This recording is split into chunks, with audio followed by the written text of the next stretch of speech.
Well, good morning, everyone. Can I welcome you to the 21st meeting in 2013 of the Infrastructure and Capital Investment Committee. Can I remind everyone to switch off their mobile devices as they do affect the broadcasting system.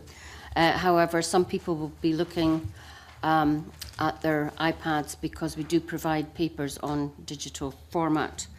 We've got apologies from Gordon MacDonald today, and Gil Patterson is here in his place. Agenda item 1 is the Procurement-Reform Bill, and we will hear, first of all, evidence from the Scottish Government on the Procurement-Reform Scotland Bill. So I now welcome the witnesses, who are Stuart Gregg, Head of Zero Waste Policy, Alistair Merrill, Director of Procurement, Paul McNulty, Head of Procurement Policy and Development, and Mark Richards, Solicitor, Branch Head of Commercial and Business Services from the Scottish Government. Mr McNulty, would you like to make an opening statement, or who's going to do it? Alistair Merrill, thank you. Thank you very much, Convener, and could I also extend our thanks to the committee for agreeing to reschedule the evidence session from last week to this, because we had a number of our party were ill last week. I'll keep my opening remarks very brief. The Procurement Reform Bill needs to be seen in the context of the programme of public sector reform that began with the publication of John McClelland's report back in 2006. That programme has led to the development of what is increasingly referred to as a Scottish model of procurement, which seeks to maximise the contribution that public procurement can make to Scotland's economic recovery. And central to that model is the concept of value for money as being the best balance of cost, quality and sustainability, with sustainability seen through the lenses of social sustainability, economic sustainability and, of course, environmental. In developing the propositions for the bill, the Scottish Government has consulted very extensively, both formally and informally, with individual stakeholders as well as with groups of interested parties. And the resulting bill aims to establish a national legislative framework for procurement that balances what's a business-friendly approach with the need to address social and environmental aspirations. And in doing so, the aim of Scottish ministers is to send a very clear message both to purchasers and to suppliers across Scotland about the standards that they expect from public procurement activity in Scotland. And the team and I shall do our very best to answer any questions that you may have. Thank you. Thank you. Adam, would you like to start the questioning this morning, please? Surely. Morning, gentlemen. Could I start with, first of all, asking how the list of bodies that the bill applies to was drawn up, and in particular, why were bodies in the utilities sector, such as Scottish Water, excluded from the bill?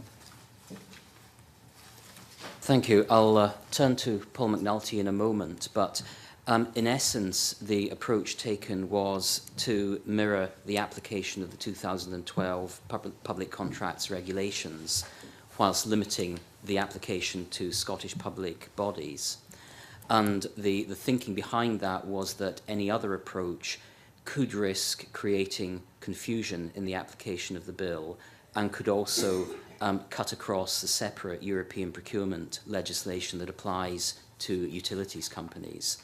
Paul, I don't know if you would like to expand on that. Utilities such as Scottish Water are subject to a separate European procurement regime through the Utilities Directive. And because we need to frame the bill in a way that it will dovetail with European law, if we brought utilities within scope of the bill, we would then have another directive that we would need to think about. The utilities regime is very different on key issues like pre-qualification. So if we brought Scottish Water within scope, we would add an additional layer of complexity around how we frame the provisions of the bill with European legislation. Also, we have regard to the fact that utilities are subject to a lighter touch European regime, specifically because they're regarded as being subject to a degree of commercial pressure. And if we brought utilities within scope generally, there could be adverse consequences for a number of other utility entities, like, for example, public sector operated port and harbour authorities. Okay. But is there not a danger of having two separate procurement regimes running and perhaps mixed messages going out there to the marketplace? We already do have two different procurement regimes at a European level. There is one that is specific to the public sector, which is what we've tried to replicate in terms of coverage for the bill. And there is a separate regime that applies specifically to both public and private sector bodies that operate utility functions like water, like rail, like port, harbour authorities and like airports. Okay. So there are already two regimes in place. Okay. Next question is how the thresholds for regulated contracts under the bill were arrived at, and why were these new lower thresholds introduced? Thank you. Well, again, it was the pursuit of simplicity and in line with existing good practice and business requests. We took the 2012 regulations as the starting point for the thresholds because they're familiar to public sector purchasers. And again, the rule of thumb was taking around about 50% of the EU thresholds as applying for the thresholds within the bill.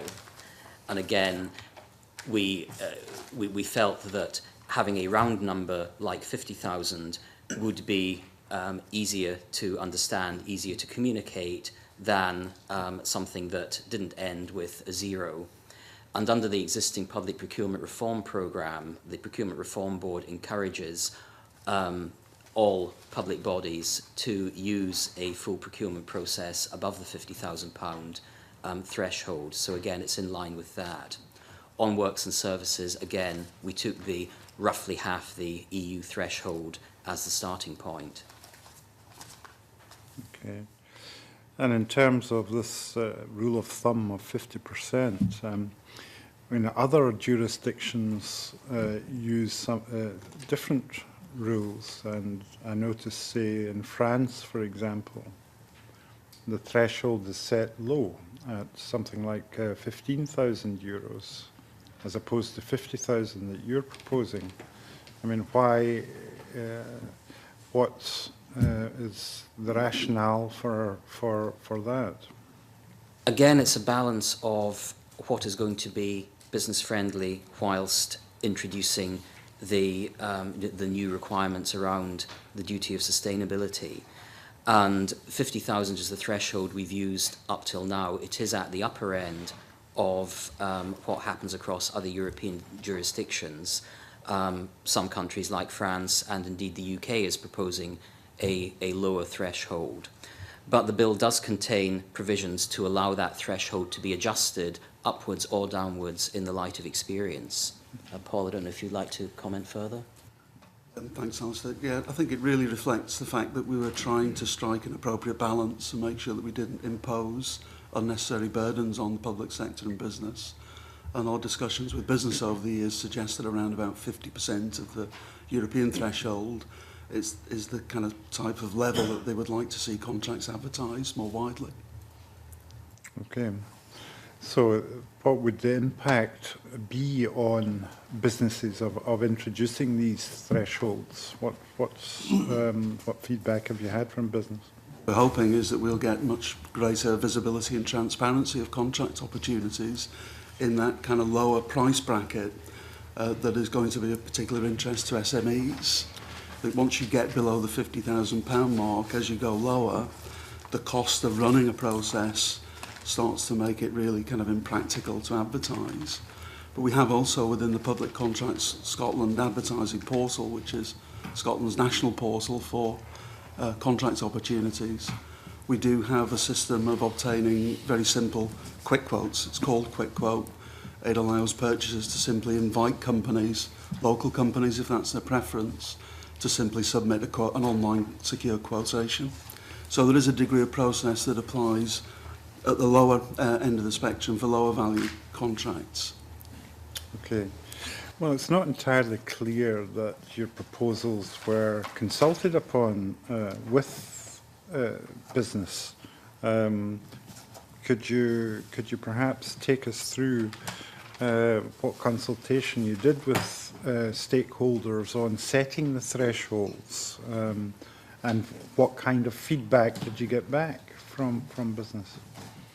We've covered this in a number of different ways over the years, including discussions at the Public Procurement-Reform Board, which covers the wider public sector, Public Procurement's Advisory Group, which is part of the reform programme governance landscape, and indeed in kind of separate discussions with individual stakeholders.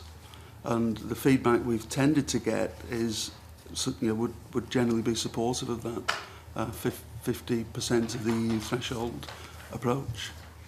So could you tell me who you actually consulted with then, bodies or businesses?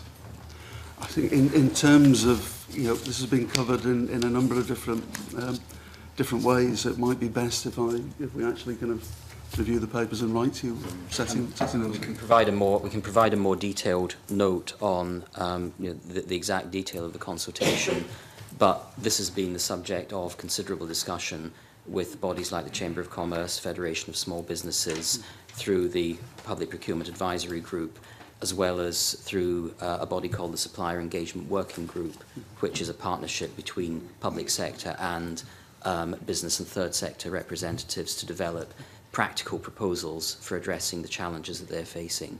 But we can certainly provide a more detailed note on the exact consultation over thresholds.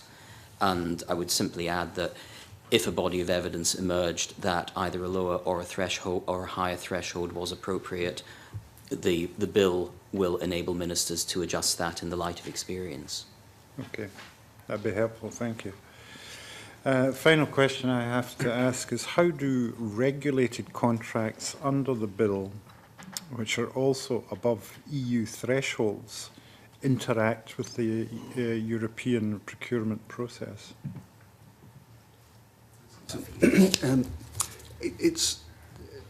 It operates in a number of different ways. I mean, not all of the provisions, as you see from the SPICE briefing, apply above and below the threshold. We've worked very hard to kind of, this has been one of the complexities of preparing the bill, to make sure that it does dovetail with Europe. We're confident that it does. One of the reasons that the bill focuses principally on enabling powers, however, is the fact that we don't yet have the finally adopted EU directive. The timetable for that has slipped. It was originally expected at the end of 2012.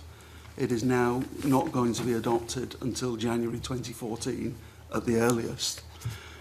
Contained within that new EU Public Procurement Directive are a number of options, significant options for Member States in terms of policy choices around implementation.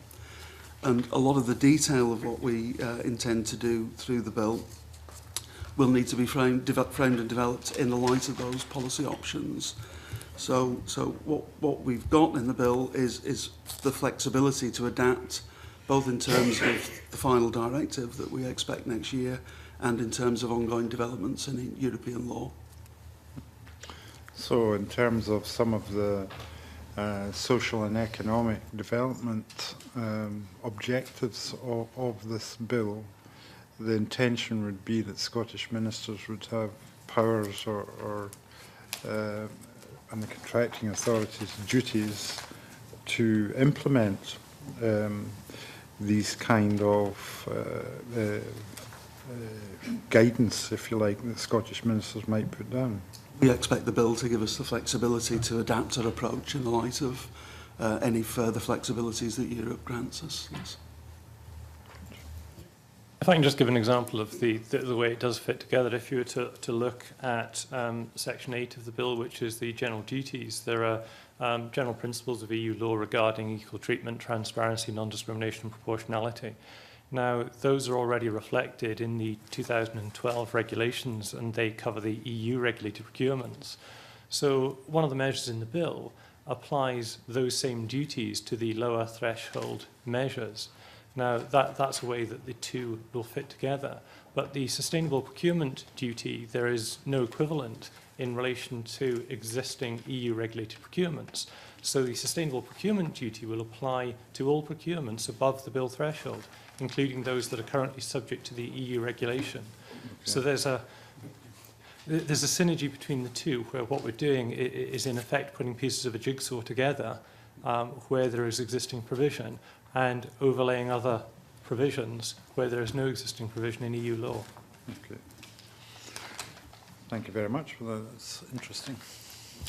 Okay, thanks. Mary. Thank you, Convener.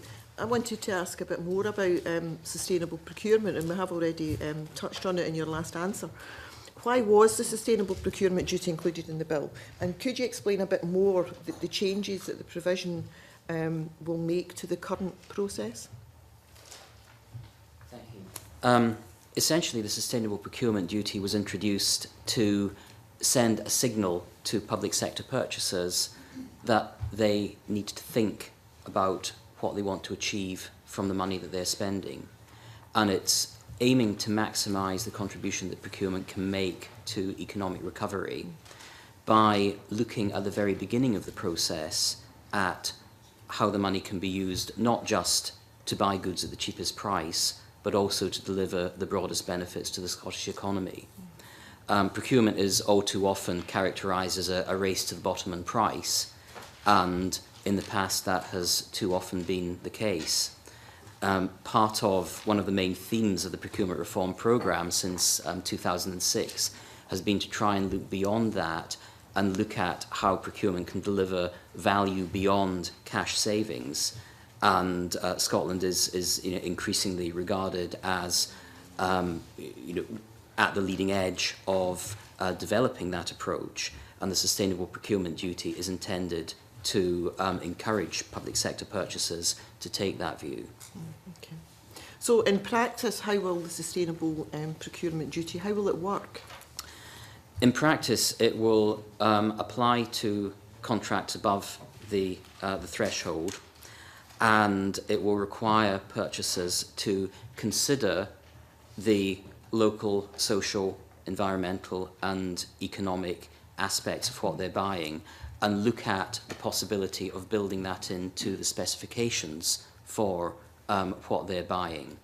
And it will also require them, if they do not consider that it's appropriate to include it, to make a statement of why it's not being included in the invitation to tender. So in other words, rather than seeing sustainability as a kind of add-on that you maybe put in at the end of the procurement process, it's turning that on its head and saying, right at the start, when you're looking at your approach to market, think, what broader benefits can this deliver? So sustainability will almost be at the core of the process? Yes. But how will contracting authorities ensure that actions taken under sustainable procurement duty don't conflict with the Section 8 general duties? Well, I think it depends on how you structure your invitation to tender. And we've been using community benefit clauses since 2008, particularly to deliver training and employment opportunities. And so there's extensive guidance there and extensive case studies there on how that can be built in and how it can be done successfully in a way that is entirely consistent with the Section 8 duties. Okay, thank you. So during the consultation process, what views were expressed on sustainable procurement duty? I think the views fell broadly into two camps. There was a concern that sustainable procurement duty should not subvert the need for competition, value for money, and should not introduce a huge amount of additional process. And the other camp was to encourage that broader consideration of sustainability considerations and look to maximise the social, economic and environmental benefits beyond the traditional cost-quality ratio. Okay.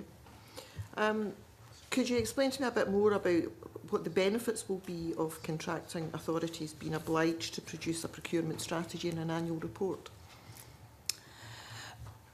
Essentially, transparency and consistency. Most authorities already produce a procurement strategy of one form or another, but they vary greatly in terms of structure, in terms of content, in terms of quality. And having a more standard approach to a procurement strategy will send a very clear signal to the market about what public bodies are planning to buy and how they are discharging the sustainable procurement duty. And in terms of a report, again, it's around transparency of performance, what contracts have been let, what opportunities there might be, not just for purchasers to target potential future markets, but also for different public bodies to look to work together and collaborate on future procurement opportunities. So how and by whom will the strategies and reports be scrutinised? Well, they will be produced by the individual public bodies. They will be public documents, and I would expect them to be scrutinised both by the public and indeed by the relevant governance structures of the public bodies producing the strategies. And I note from the guidance paper that organisations can, at a particular stage in the year, if they go above the threshold, they would then be required to produce a strategy. What support will be there to make sure that those strategies are competent, properly produced, and will there be any penalties if bodies don't produce a strategy? In terms of I'll turn to Paul McNulty on the penalties, but in terms of the support and guidance available, we already have a tool called the Procurement Capability Assessment that's carried out by the existing procurement centres of expertise across all relevant public bodies, and that looks at their purchasing potential, their capability, how well they are planning and how well they are delivering. And that provides existing support for bodies to develop procurement improvement plans. And that support will continue and will be further developed into the strategies and the reports. Paul, I turn to you on penalties. We haven't provided specific formal penalties in the bill for failure to produce a strategy. But as Alistair says, we would expect the governance structures that we put in place in the procurement reform landscape, like Public Procurement Reform Board, for example, and each sector has got its own governance structures around procurement. We would expect them to keep a very watchful eye on what was happening in terms of the production strategy.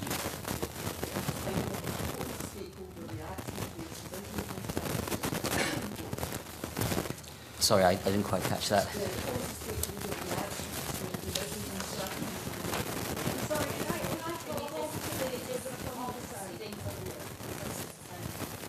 Let's suspend the meeting for a few minutes till we find out what's wrong with the sound system.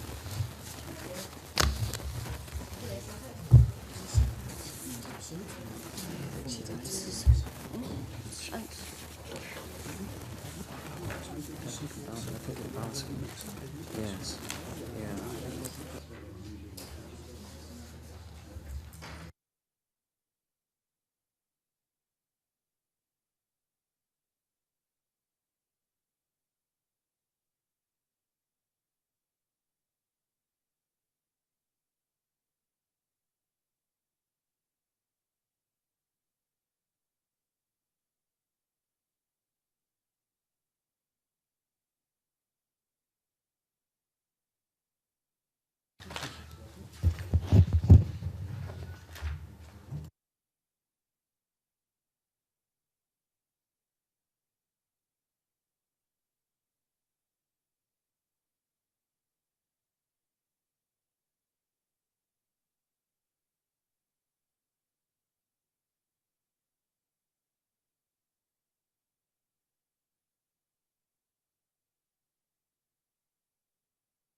Okay, do you think it's going all right now, or bashing it has helped?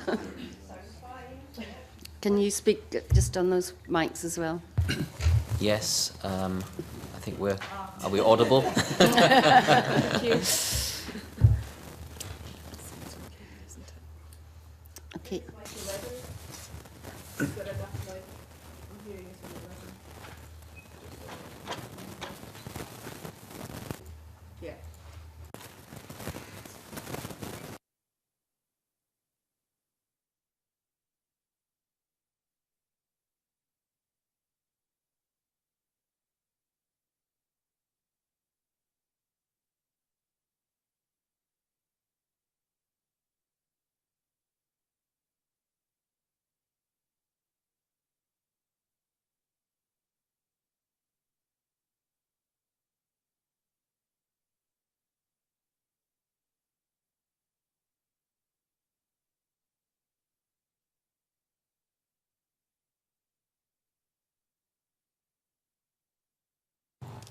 Can I just check, excuse me, check this one.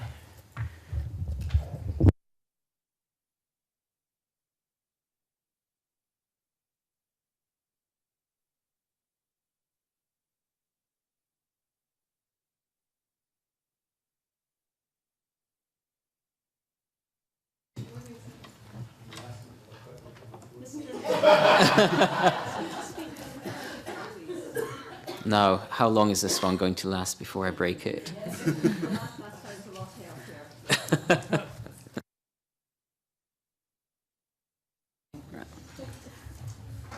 Thank you very much, folks. I now formally reopen this meeting and hope that things will go without a hitch. Mary, could you continue your line of questioning, please? Thank you, Convener. My final question was just to ask what the stakeholder reaction was to the provisions on strategies and annual reports. The majority of stakeholders supported it, although there was a significant number who either disagreed or ticked "don't know" and didn't respond. Round about half local authorities disagreed with the publication of strategic procurement plans, but around about half agreed. So the half that didn't agree, is further work being done with them, or were there specific reasons that they disagreed with it that could be included, or small changes could be made to bring them on board? Well, I think that's been reflected in and that will be reflected in the guidance on the construction of strategic plans and in further discussion between this relevant centre of expertise and individual local authorities. Okay, thank you for that. Thank you, Convener. Mark, did you want to come in this bit? Yeah, thank you, Convener. Just to go back to the issue of procurement strategies and annual reports, the Project Management Institute have submitted evidence to the committee outlining the benefits proper project and programme management brings, and sometimes how big projects are impacted by poor execution. Do you think there's a potential to include a particular section on project and project management job classification and the skills you would expect as a particular post or person to have in those procurement strategies? Well, the existing procurement capability analysis looks at the professional skills of individuals involved in procurement in individual bodies. I am a big fan of good programme and project management for exactly the reasons that you outline, and certainly in the central government sector, the gateway review process is used as a means of assurance and as a means of ensuring that particularly large-scale capital and infrastructure projects are properly managed in line with good PPM disciplines.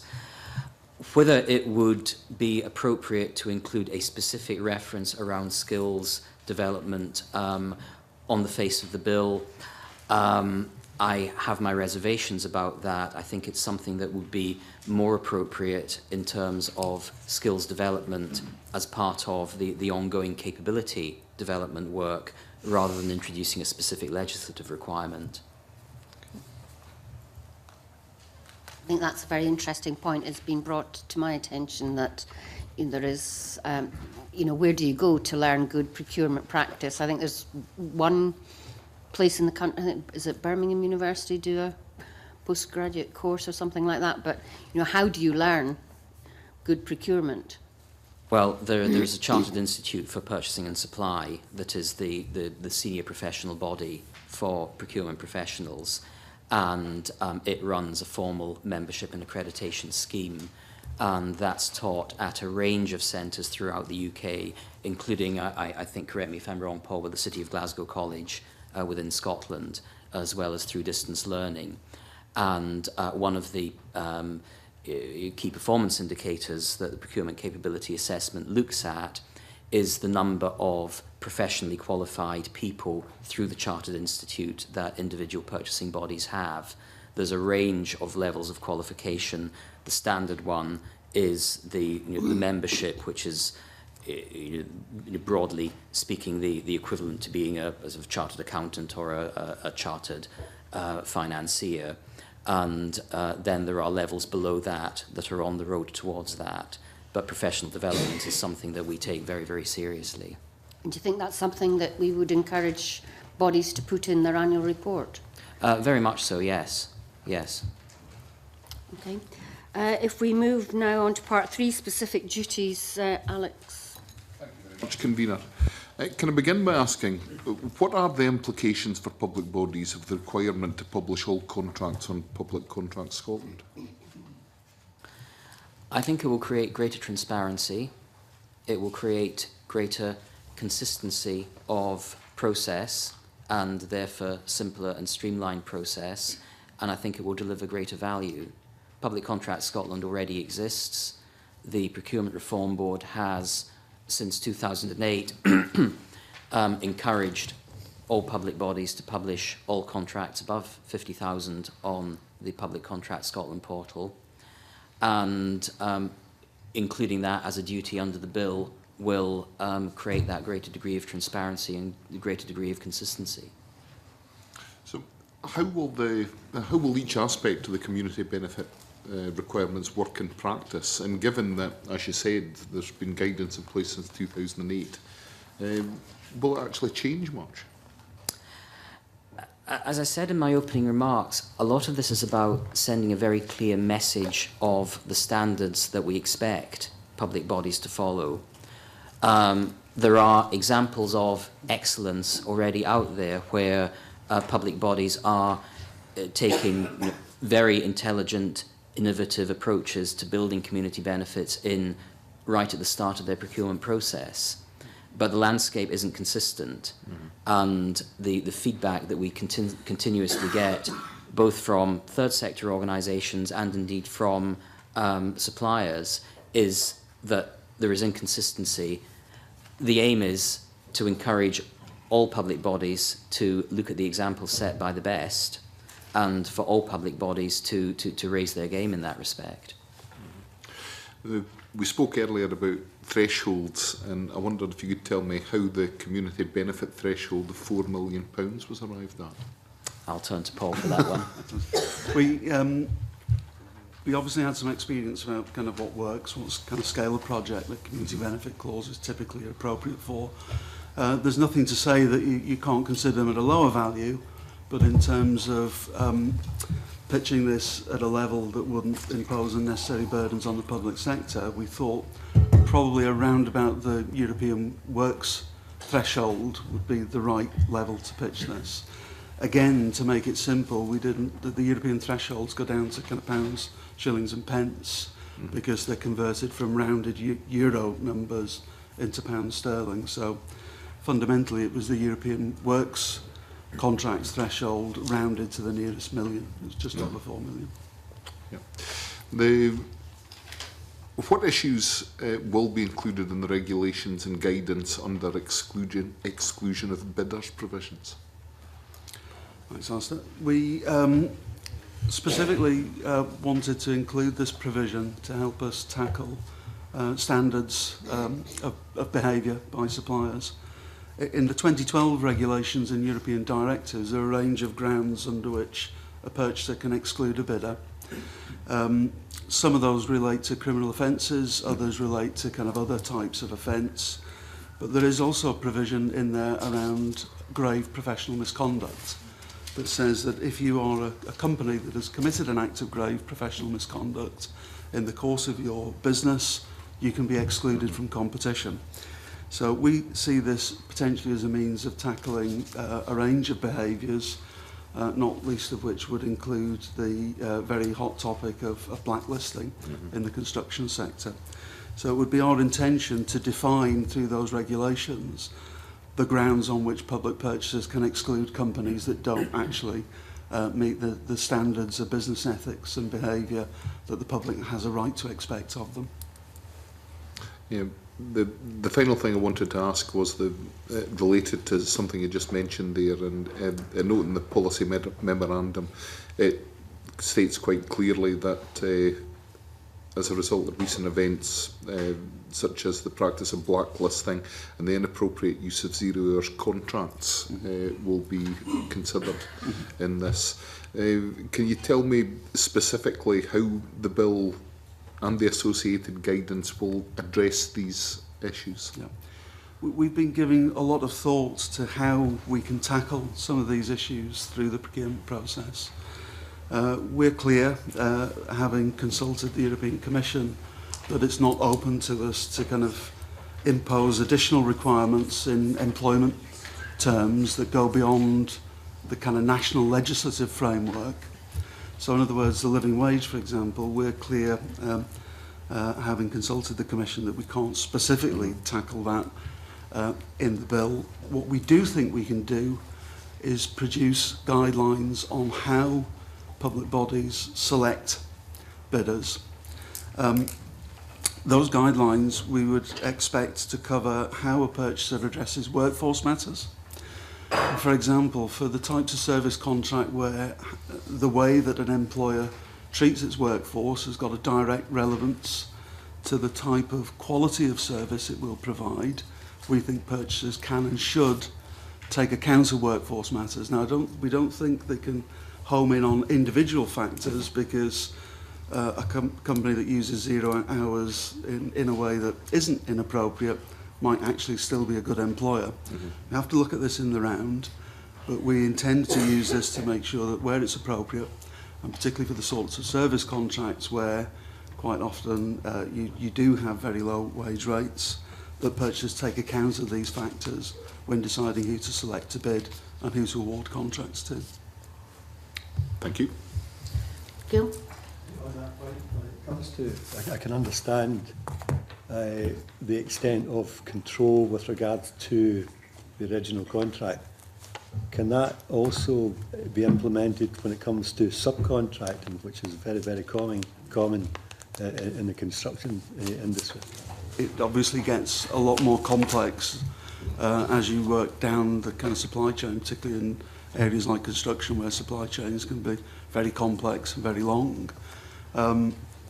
So that is something that we will give some thought to, but it is a lot more challenging if you're looking at subcontractors, because at the point at which the purchaser takes a decision, he won't necessarily have a guarantee that he will know all of the subcontractors in any particular supply chain.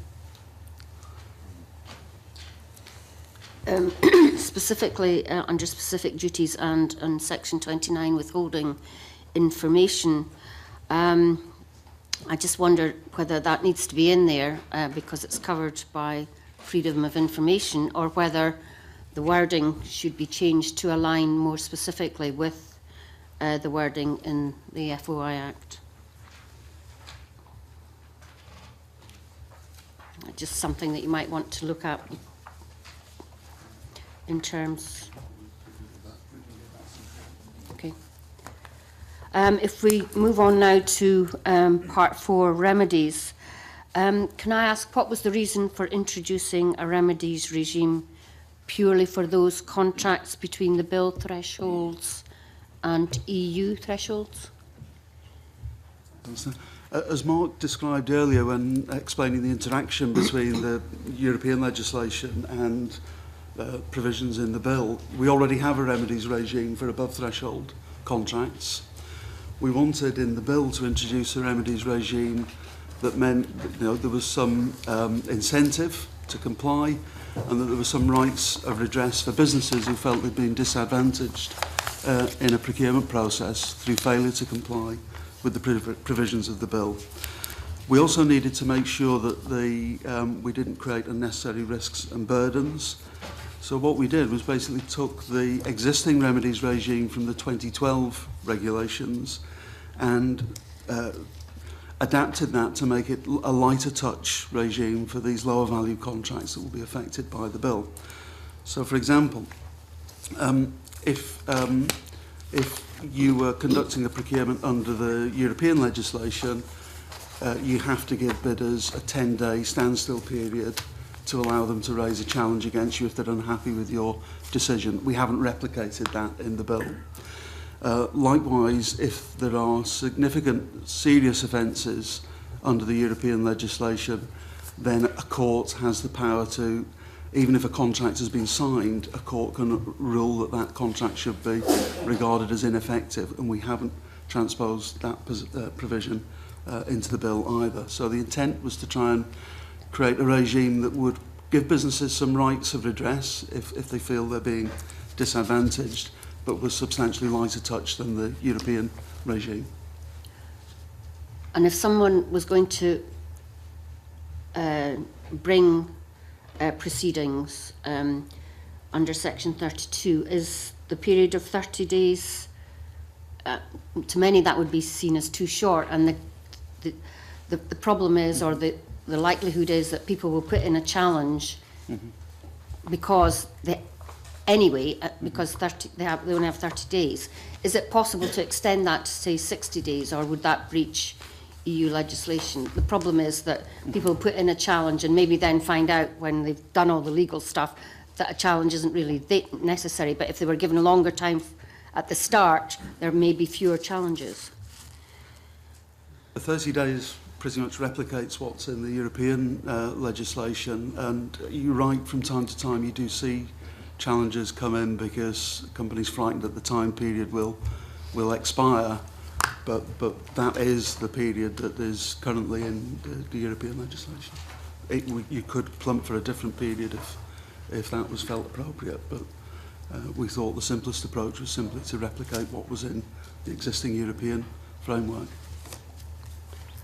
So what were the views of contracting authorities and contractors in the consultation on this subject?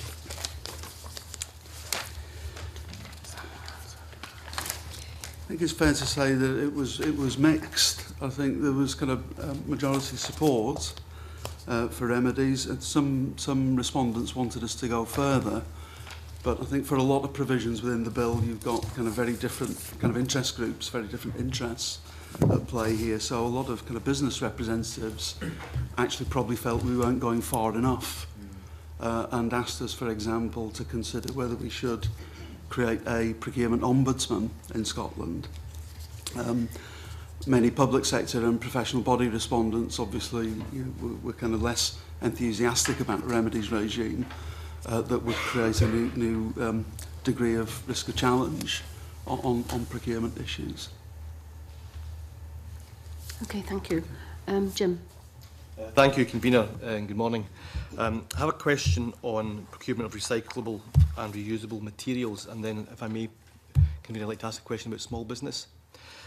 Part 3 of the bill contains an amendment to the Climate Change Scotland Act 2009 to give ministers a power to make regulations to ensure that a certain proportion of goods procured by contracting authorities are repaired, reused, refurbished, remanufactured or recycled.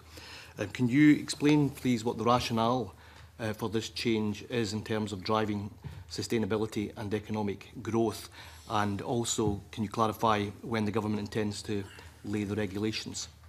I'll turn to Stuart for advice on that one. Yeah, thank you. I think it's fair to say that the markets for what we call green products are still pretty underdeveloped at the moment. At the same time, we're facing these quite large, what they're called now, affectionately known as mega trends. It's the most recent one I've seen. So that's the climate change trend, that's the water scarcity trends, and also resource scarcity as well. And that all of those pinch points that they create will affect the price of commodities. So the response that business is looking at, one has been more efficient in manufacturing and production, but the next shift is to think, well, actually, can we change how we manufacture things? Can we move towards remanufacturing? Can we create products that are easy to disassemble? Can we sell a different proposition to the public, which is a service rather than a commodity?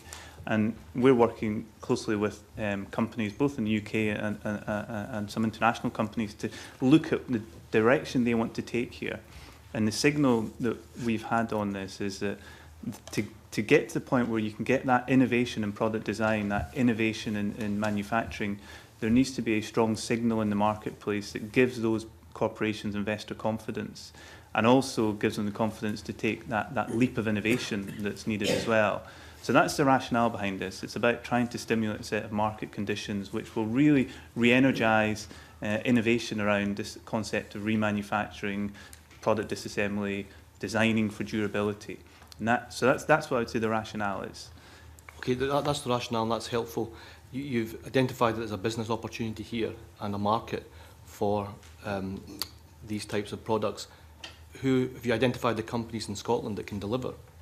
Well, there are a number of companies in Scotland already in this space, and it is about helping the expansion of those sectors and also helping stimulate new sectors to emerge.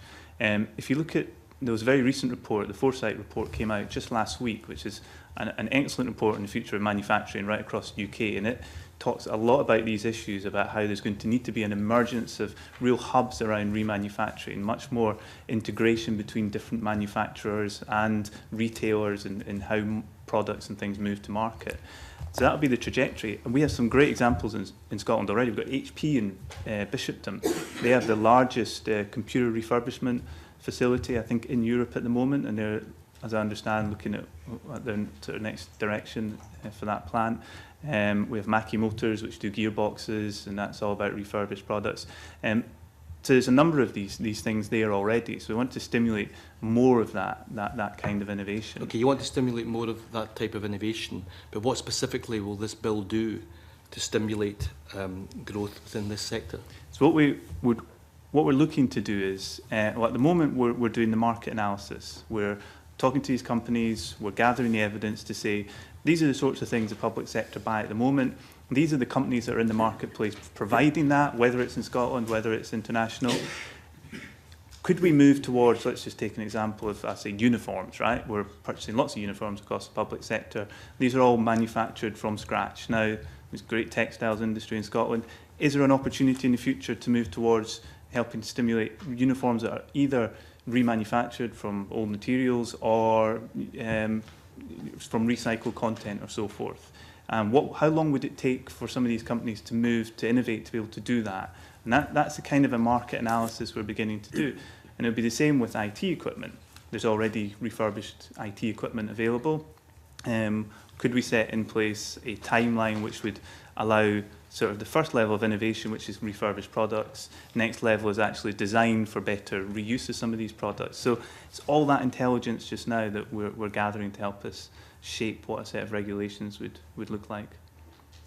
Okay, so the answer is that we don't know yet what the impact of the bill would be, or what it could actually do specifically to stimulate growth. It's given the enabling power for us to look at what set of regulations, what would the regulations look like, where are the key market opportunities, and once we have that, then we can have a full business regulatory impact assessment, understand where the key market opportunities are. So it's just giving us a roadmap to start to move into this area. Okay. Can I just ask now about small businesses? The policy memorandum on page 3, paragraph 11 states, "It is clear from the Scottish Government's engagement with key stakeholders that there is still room for substantial improvement." Now, there's been a suggestion that small businesses and local firms across a range of sectors face barriers to participation in the public procurement process and in accessing and bidding successfully for contracts. How does the bill intend to address that point so that small businesses and local firms are not disadvantaged and held back? I think throughout the bill, the aim is to standardise and streamline processes so that businesses, whether they're selling to a local authority, selling to a health board, selling to central government, experience the same procurement process, and so that they don't have to adapt their approaches toward, to every single public body's separate procurement approach. So, for example, the requirement to advertise contracts on a single national portal. Public Contract Scotland is free to use. Businesses can register on it. They can receive email alerts of contracts that are of interest to them. And because it's linked to our PCS tender tool, once they enter that information, that can automatically be translated into pre-qualification. And the experience of Public Contract Scotland is that when it's used, small businesses have a high success rate. Something like 80% of the contracts advertised on Public Contract Scotland in 2012 went to small and medium enterprises. Now, there is a big gap because not all contracts are going through Public Contract Scotland, and so there is a gap in our knowledge there, and I think that was highlighted in Jim and Margaret Cuthbert's report. But introducing that requirement will help us track the benefits to small businesses. Similarly, around pre-qualification, over the past years, we have worked in partnership with the business community through the Supplier Engagement Working Group chaired by Liz Cameron of the Chambers of Commerce. And its remit was to identify the barriers that businesses are facing in accessing public contracts, but not just to identify them, but to come up with practical, legal and affordable ways of overcoming those barriers. One of the biggest barriers that businesses face is pre-qualification. And so through the Supplier Engagement Working Group, a standard and proportionate approach to pre-qualification was developed that gives a standard core set of questions that can be adapted to particular circumstances and complexities. And that's built into our public contracts tender electronic system. That has been endorsed by the Procurement-Reform Board. It's been rolled out, it's been in existence, but it's only being used patchily. And so the feedback we get from businesses is that they're still facing the burden of pre-qualification, and that burden falls disproportionately on smaller businesses. And so by standardizing that and by making it a requirement to standardize pre-qualification, again, it will be a significant boost to small businesses' potential to win public contracts. are you devising a series of metrics that would allow you to measure over time whether you are actually achieving the substantial improvement which the policy memorandum states requires to be made? Well, one metric would be around the use of PCS tender, which is the electronic tendering system built into the portal. And that is the only means we have at the moment of measuring how standard pre-qualification is being used. And according to the latest run of figures, which the technical guys did yesterday, only 43% of contracts let through PCS tender, which you would expect to be at the leading edge of standardising pre-qualification, only around 43% of those contracts are using the standard pre-qualification process. So that starts to give a baseline, and I would expect that to be measured over time, and with the bill I would expect a significant increase in that, and then we can track how that translates into the proportion of business won by small businesses. We already measure the spend that goes to SMEs. That comes from organisations' accounts payable, and so that is comprehensive. And that is fairly constant at around 45–46% of spend on procurement goes directly to SMEs, substantially more if you build in the supply chain, but we don't yet have means of measuring that. Okay, but small to medium-sized enterprises can be anything from 1 to 200 employees, can't they? Yes. So yes. how do we know that we're actually increasing? Well, we can break that down. I don't have helpful. the percentage figures with me, but we can break that down. And in terms of spend, it's roughly half of spend is to organisations below 50 employees, and roughly half to organisations between 50 and 250. Okay, so we've got a baseline that will help us to Yes. measure whether we're making progress. That's helpful. Yes. Thank you. Thank you. Is there an incentive for contracting authorities to use the portal? I mean, in the policy memorandum, page 16, paragraph 78, you say one example, one contracting authority with a procurement spend of approximately 300 million conducted over 2,400 contract opportunities within PCS, whereas another authority with this approximately the same spend placed only 104 contract notices during the same period. I mean, I don't know if you're willing to name and shame, but, how can we encourage everybody to use the portal? Well, we've been encouraging them to use the portal since 2008, and there's been a significant growth in the use of the portal.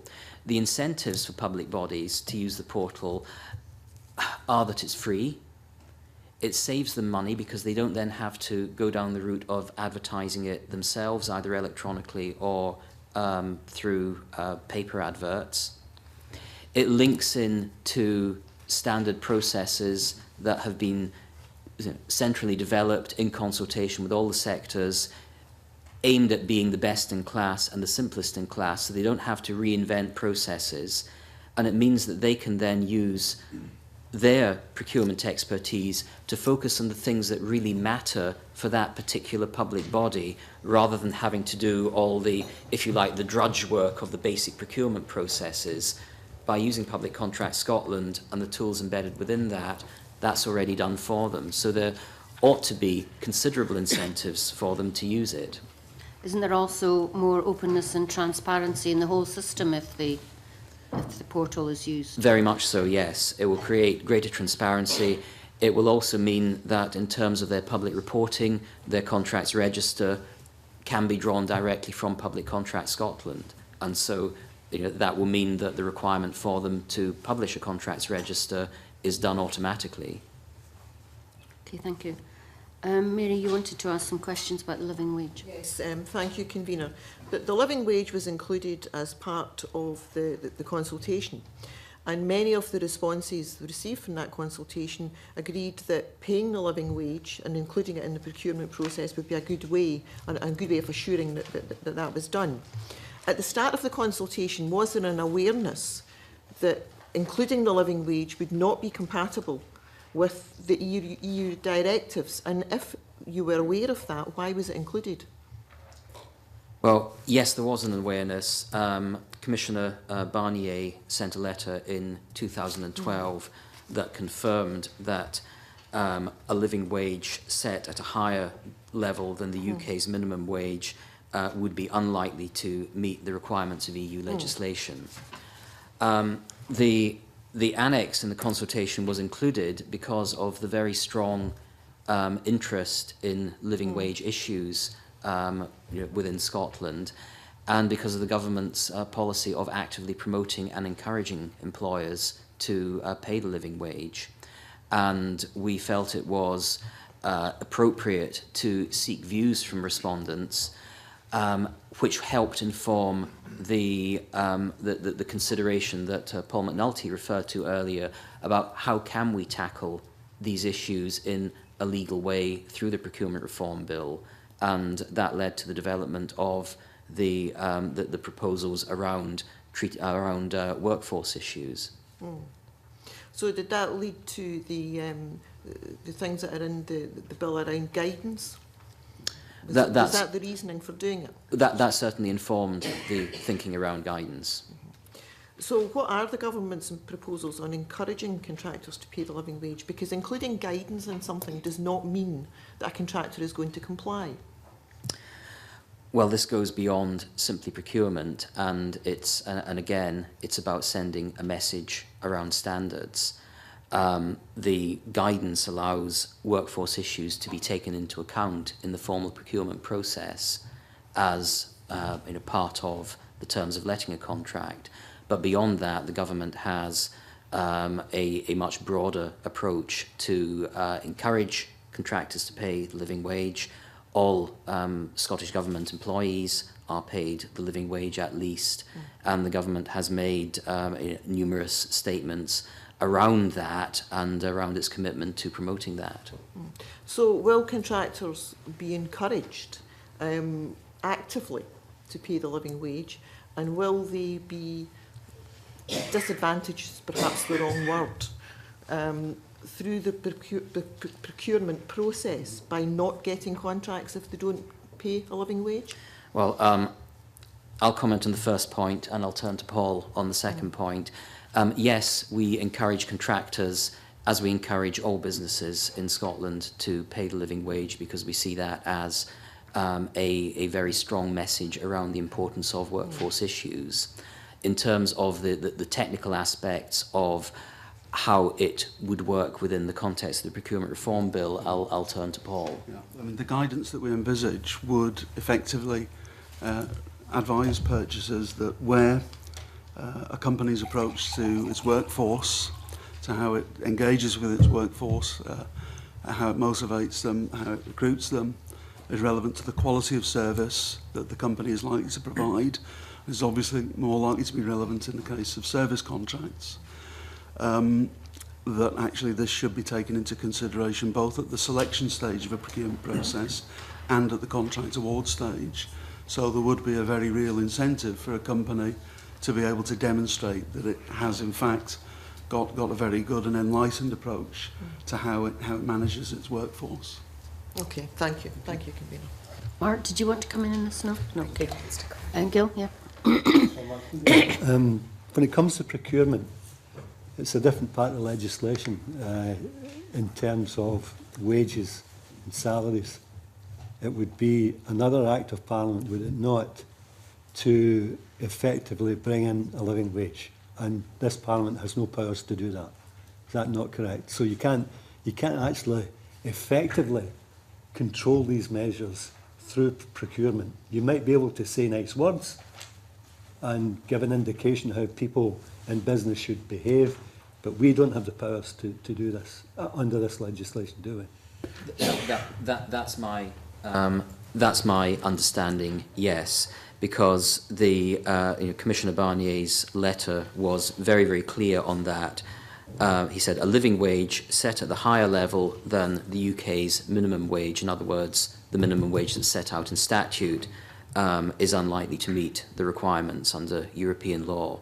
So only member states can set or adjust the wage. In other words, if the United Kingdom set a wage that was higher than Germany, there would be no problems associated with that. That's right. but not within a member state. Yes. Right. But it becomes a matter of the reserve devolved divide and what we can and can't do in terms of employment law, because the minimum wage is obviously set as part of employment law. So it's what can and can't be done there. And it has to be a national system. Okay, thanks very much. Jim, you've got a question on quality impact assessment? Quality impact assessment refers to the need for guidance under the provisions of the bill to refer to the Equality and Human Rights Commission guidance. Can you explain why that's necessary? Procurement policy and legislation is fundamentally non-discriminatory, and it requires all public bodies to treat bidders equally and without discrimination. The bill will allow public bodies to restrict participation to bidders who meet the definition of a supported business, and the opportunity for guidance allows us to refresh guidance and draw opportunities like supported businesses to purchasers' attention. Paul? And if I could just add to that, it was partly because there are already a range of duties that are relevant to purchasers that exist in the existing equalities legislation. And we've been working with the Equality and Human Rights Commission for Scotland to produce guidance for purchasers on that. And if it would help the committee, I'd be happy to send you a copy. Okay, that's helpful. In your remarks, is it Merrill? Merrill, yes. In relation to supported businesses, I think are also helpful. But in the policy memorandum, page 26, there's a list of areas where discrimination is prohibited, but it doesn't specifically mention disability. I'm just wondering why that's the case, and also why there's no mention of sexual orientation.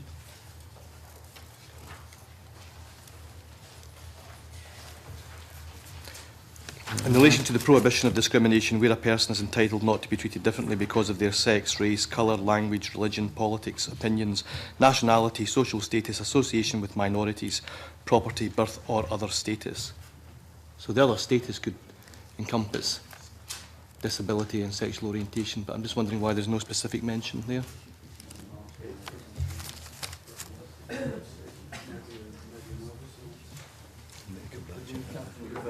We'll address that, if we may, in a follow-up piece of correspondence, and we'll investigate that. Thank you. Thanks. And finally, Gil? Can I ask a question on EU directives? And the question is what the government's plans for transposition of the new EU directives? Thanks for to EU matters.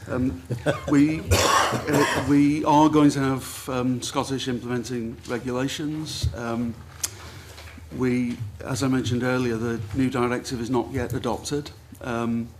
We believe it may be adopted by the European Parliament in January 2014. We understand it can't be adopted before then because of some difficulties they've had in relation to translation work. At that point, we will obviously begin a kind of process of consultation. There are a significant number of policy options for member states and by that I would include Scotland, because we have our own implementing regulations. We're the only devolved administration that does currently. We will begin a process of consultation in 2014 to basically understand how we should exercise those policy options in Scotland. Thanks for that. And can the government describe the bill's relationship to the new EU directives? Are you in a position to do that? I mean, obviously the bill and what we put in place for procurement will have to dovetail with the European directives. We've touched on some of that earlier. It is a key reason why we're seeking enabling powers. We know from experience that the new directives will not be static, even once they're implemented by member states, decisions by the court, publication of guidance by the European Commission, and we're expecting them to start producing guidance over 2014-2015 on various aspects of the new legislation in Europe. Understanding of what the new directives mean and how they're to be interpreted will evolve over time. So one of the reasons why we're seeking powers in relation to regulations and guidance in the bill is because the detailed provisions of what we do on procurement in Scotland will need to be adaptable over time so that we can ensure that they continue to be compatible with the European framework. Thanks very much. Anyone else got any final questions? All right, thank you very much for that. And I temporarily suspend the meeting to allow the witnesses to leave the room and the new panel to come in. Thank you.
hear evidence from a panel of expert witnesses, again on the Procurement-Reform Scotland Bill.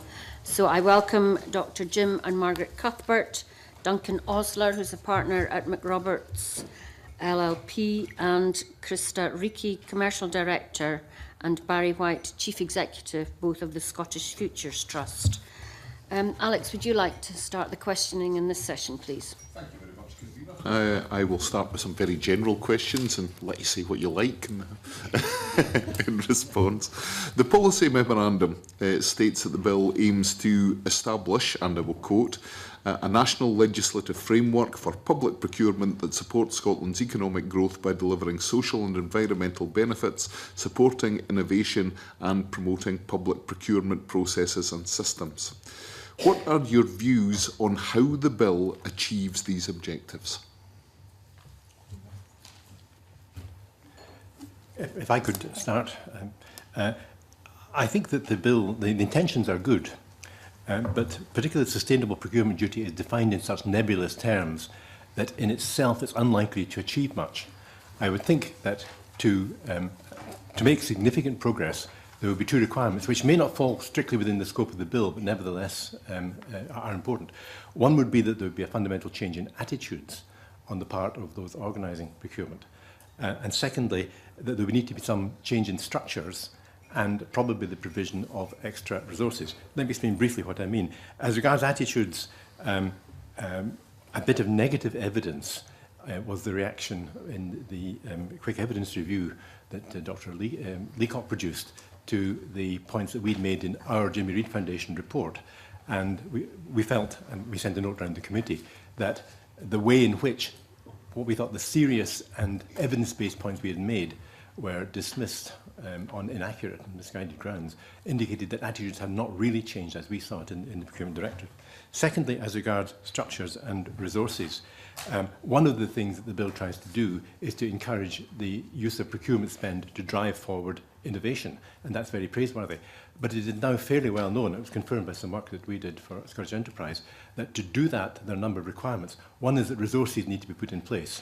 You need to put in extra resources to help the client bodies to identify the areas where innovation could be driven forward.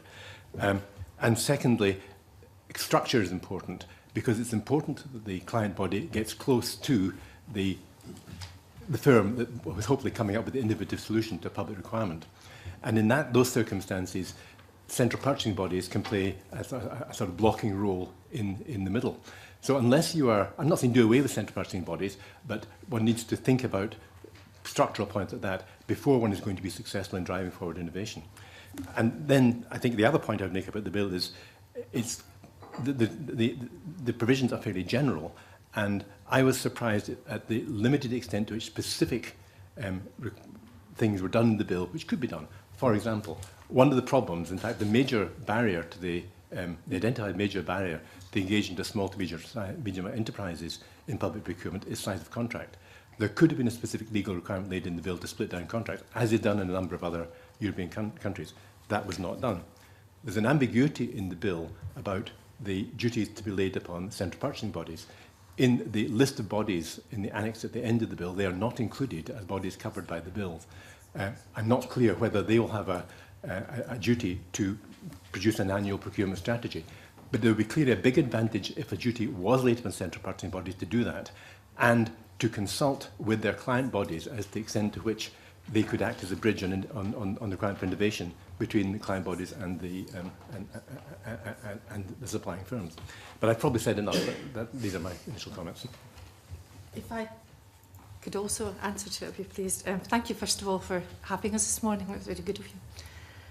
The main thing I'd like to say is that, as we all know, procurement in Scotland, by public procurement, is over 9 billion. In fact, the estimates could vary up to 11. So this is a golden opportunity, if we're bringing a bill in, to actually address the problem that you yourself mentioned on how can we use it to improve the economy, research and development, innovation, and address in part the gap that there has always been in growth rates between Scotland and some of the other European competitor states out there. Now, in fact, I think it's a dreadfully missed opportunity. The bill is light. It doesn't address the fact of the number of different types of procurement that there are in Scotland. And if I can point out, for example, PFI or its successor body, the way in which Scottish Futures Trust works, the major corporation of Scottish Water, as well as the different bodies, attended today I almost thought to be just local authority, but central government bodies, local authorities, universities, etc. And each of these is contributing in their own way to, I would say, holding growth back in Scotland, because at least since 2006, if not earlier, the policy in procurement in Scotland has been to chase value. And as Alistair Merrill actually admitted, it has also been, it's recognised that it was a race to the bottom. And if you look at some of the contracts that have gone through Public Contracts Scotland over the past even 4 years, or I think it's only actually, yes, it will be. If you look at those, you'll see that although there is a nod and a wink to the economy and to training, etc., these are a small percentage of they have a value package, and most of it is in price, and there's a nod and a wink to the economy. So how can we change things so that it addresses what the major point that you said of this is supposed to be a bill that's encouraging the economy and research and development? And I would say it's extremely weak on it, and I would say that the bill has got so much fluidity and flexibility that it can mean almost all things to all men, and I hope that we'd have the chance to discuss that this morning. Is that not because the bill, by its very nature, needs to be fairly high level, and that some of the detail that you want will be in the regulations? Well, I'm afraid in that, yes, in that particular matter, you have my advantage because I'm not a politician or a lawyer, so I'm not quite sure how all these things feed together. But if at least we can inform you if there are regulations that go with this bill that could be clearly stated, then I would be delighted if we would be able to share some of our research with you this morning that would help those. But as it stands just now, I feel it's weak. And I'm also very concerned about the fact that it's sort of giving the impression of we must have a level playing field in many of the points in the bill. Now, I would say that the actions of procurement in Scotland, at least for the past 13 years, have been such that we have favoured large business over matters such as PFI, which have had effects throughout, for example, construction, so that we now don't have that distribution of businesses and construction in Scotland that we used to have. Now, PFI is not the only reason for that, but it means that we actually have to be doing things to encourage innovative firms and to encourage SMEs. It's not a level playing field we're having to right the wrongs of the past 13 years, at least. And so I would like to discuss that this morning, if at all possible, in relation to the bill. It's a chance for you to come in, Barry. Thank you very much. And again, just to reiterate what Margaret said, it's a pleasure to be here today, so thank you for the opportunity to be here. Our view overall is we welcome the bill. We think actually where good practice already exists, the bill will probably won't have a huge effect because I think good practice will people already be doing a lot of the things that the bill's intention sets out. So I don't have quite the negative view that perhaps Margaret and Jim have of public sector procurement in construction in Scotland. In fact, I have a very positive view of a lot of the good practice that exists. I think the bill sets out, I think has already been highlighted, it will depend a lot on the regulations and guidelines as they are published. And we see practically a number of issues in how those guidelines might work in terms of if we're going to exclude people on convictions, for instance, if we're going to exclude people on performance, it would need to be very clearly stated the grounds for that, otherwise it could lead to potential challenges and so on. Maybe just coming back, I think, sorry, just the other bit that we think of the bill that's very strong is the community benefits side of the bill. And again, where good practice already exists, community benefits clauses are already being very widely used. Just going to give some examples from Glasgow College, which is part of the NPD programme, where there's a minimum of 40 new apprenticeships, 170 new entrant placements, 500 hours of capacity building to help SMEs prepare and be part of the supply chain on that project. So it's not even saying we'll just give opportunities to SMEs. We're actually going to actively work with SMEs to make sure that they are ready to take advantage of the opportunities. I think some of the comments made about favouring larger firms, we don't do a lot of direct procurement ourselves. We work with procuring bodies such as local authorities and health boards, and we actually see a huge desire and willingness to bring in smaller firms, and through things like Hub, we already are seeing large opportunities for SMEs flowing to SMEs. And I think the opportunities for SMEs are certainly flowing through. When it does come to projects in the NPD programme, Margaret made mention of splitting projects up. You do need a certain size of project to be financeable. Banks will simply not finance very small projects. So in reality, we do have to bundle projects together. Part of the flexibility we have is we are still able to award the contracts to different contractors within that. So while they're bundled together, it doesn't automatically mean they all must go to one contractor. I think the one thing from the bill that may emerge is that it's bringing a set of regulations into an area where there's been local regulations might have applied currently, and it may actually have the effect of local procuring bodies considering that frameworks might actually help them manage the aspirations of the bill more effectively. Now, I think that actually could be very helpful because you can establish a framework with a set of performance indicators around SME involvement, around jobs and training, and I think from that point of view, I think that could be something that could be seen as a way forward for some procuring bodies. So overall, we're very supportive of the bill, and we actually think it reinforces existing good practice, and I don't really share the negative views of Jim and Margaret, and which they know I don't share them, so that one comes as a big surprise to them. Sorry, Alex, do you want to continue? Or? Well, whether there was any other comments. Thank you for the opportunity to speak to you. To answer your question, this bill in itself could not achieve the aims that you mention. It needs to be seen in the context of the procurement regime that comes from Europe. The European regime is all about competition, it's all about economic competition, and that tends towards economies of scale, tends to be articulated in the language of money and economics and the like. The importance of the bill in having an annual procurement strategy which requires authorities to think about more than just that economic side of things may come to be seen as very significant.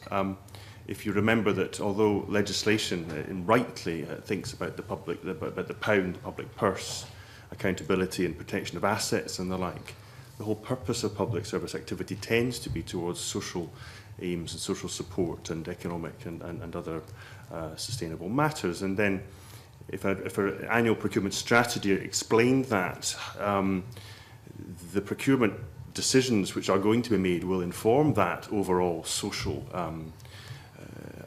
set of outcomes, and that really would be very helpful. And in its absence, you might wonder how you could effectively know how well you have performed. So the reporting, I think, is very important. A number of other points to make, but a legal point would be in relation to the remedies regime. If you were to not have such a... Sorry, apologies, I'm happy to do it there. Thank you. If we could just leave that for a minute, and we'll definitely come on to that later. Yep. I was just going to ask briefly, before I pass on to other people, the policy memorandum highlights the need for processes and systems which are transparent, streamlined, standardised, proportionate, fair and business friendly. On these criteria, do you think the bill is a hit or a miss? On that, I come back to a point I made earlier, but maybe amplify it a bit. there's a question as to what extent the bill will disrupt the current de facto procurement strategy. Now, to my mind, and other people obviously disagree with this, that strategy is characterised by two things. One is the desire still effectively to meet the conditions for getting projects off the books. I mean, I think that was specifically laid down in setting up the Scottish Future Trust, that projects should be off the books. As soon as you're going down that road, you're talking about large projects with bundled capital and service together. You're talking about long term, and you're coming into sort of financeability constraints. So that element of the strategy pushes down the road of large contracts. Secondly, one suspects that an element of the de facto procurement strategy is indeed designed to help small to medium-sized enterprises. But by doing that, by getting around the European directives, by letting initially large contracts and then subcontracting outside the scope of the European directive. I think we pointed out to you before one of the invitation to tender on the portal, which was for a subcontract for the Forth Road Bridge, which said this is a subcontract for the Forth Road Bridge, but in terms of the EU directive, it's a business-to-business subcontract, therefore it is outside the scope of the EU directive. So I think that de facto SMEs are being helped, but by pushing through this large contract, then subcontract agenda, which may or may not be the way you want to go, because there's a lot to be said against for pushing the bulk of your businesses into a subsidiary subcontract position. But I mean, that's really for you to decide whether you want to go down the road. But the question is, if that is something like the de facto agenda, which is driving procurement and driving it in a certain direction, will the bill disrupt that? And my inclination is to feel that it will not significantly disrupt that, and therefore there will not be that much change. I think what is extremely important with this bill is there's reference to regulations, there's reference to guidance, and I think the public contracting authorities will look to government to provide this, because this is absolutely important. That if we talk about making things more accessible, and that means standardisation, and it means standardisation in the form of sample clauses, in the form of qualification. We can't say pre-qualification questionnaires because this is EU terminology, but some qualification questionnaires that are standard, so that people get familiar with it and are finding it easy to use. I think that's the real trick, to make it easy to use, to standardise things, to provide sample clauses. That will take away the sort of scariness of a new piece of legislation, and will also help people to do things more quickly and efficiently. Two specific points to come back to what Jim has said. First, in relation to subcontractors, there's a policy question as to whether you wish to require authorities to think about breaking requirements into lots, and that may be dealt with in this or in the regulations. And secondly, be aware that in the European directive that's coming, I understand, although it's not been published to the private sector yet, that there will be new provisions tending to require the bidders to reveal their subcontractor approach prior to award of contract as part of the bidding and evaluation, which has some bearing on what's being said. So in other words, you will know, the authorities will tend to know what might be coming down the line in terms of the subcontract package. I can't say more because I haven't read it yet. I mean, just before you come in, Margaret, Barry, you mentioned that in order to get finance, contracts perhaps have to be of a certain size. And is it not the case that perhaps companies in other countries are just better at collaborating to provide these consortia, or have been up till now? And here in Scotland and the UK, they tend to be competitors, rather than seeing that if they got together to form a consortium, they might be, better at securing contracts. So I think there's a number of points sitting behind that. There's obviously very big contracts where the balance sheet of the contractor becomes very important. So to do a fourth crossing, it needs a strong, so that's just a practical reality. There's then projects that, in order to get financing, we may combine 2 or 3 projects together. In fact, those bundles, I think, are much smaller than the historic bundles. If you look back at some of the PFI, PPP projects, some of the schools projects were perhaps 100 million or something like that. The sort of bundles we're dealing with are 25 million. So we had 3 health centres in Forest, Tane and Woodside in Aberdeen. And those projects together could be financed. And I think the really important point behind all of that is that the work that both the main contractor has in those projects and the subcontractors that get the works packages, and a lot of those work packages are flowing to local SMEs, that work simply wouldn't exist without the financing route. So the carpenter or the painter, the floor layer finishing off Aberdeen Health Village before it opens very shortly, simply would not have that work without having the NPD financing in place. So it is actually creating work and creating great buildings for public services that simply wouldn't exist otherwise. I think when it comes to bidding for the bigger contracts,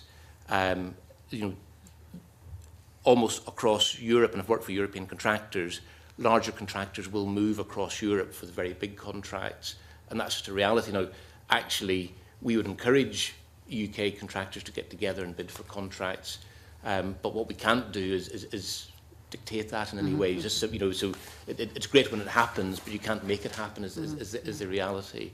But I think by doing what we're doing, for instance, with Glasgow College and the contractor there, helping SMEs to get access to works packages and helping them be better prepared to bid for it, I think is really important. So creating capability is actually really important.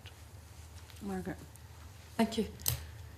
First of all, the questions that were asked in the first session today covered quite a lot of the things that I actually wanted to say. They were very well placed questions, so you've already got the answers to them. But if I could just add 3 little bits to it. First of all, and this is all to do with the first 2 in transparency. When we were looking at transparency, first of all, and asking about what sort of information the contractor would be giving and that would be available on these strategy documents. It seems to me that if you followed the procedures that have gone on to date, and that Alistair Merrill pointed out would be within these strategies, that they're not worth too much of the paper they're written on. For example, on the public contracts one that's there just now, which is a very good process by which companies can put forward, companies can say they're available, and also local authorities and central government can put on what they want. You will know that there's a lot of framework programmes on there. It's the framework programme that is the item that is recorded.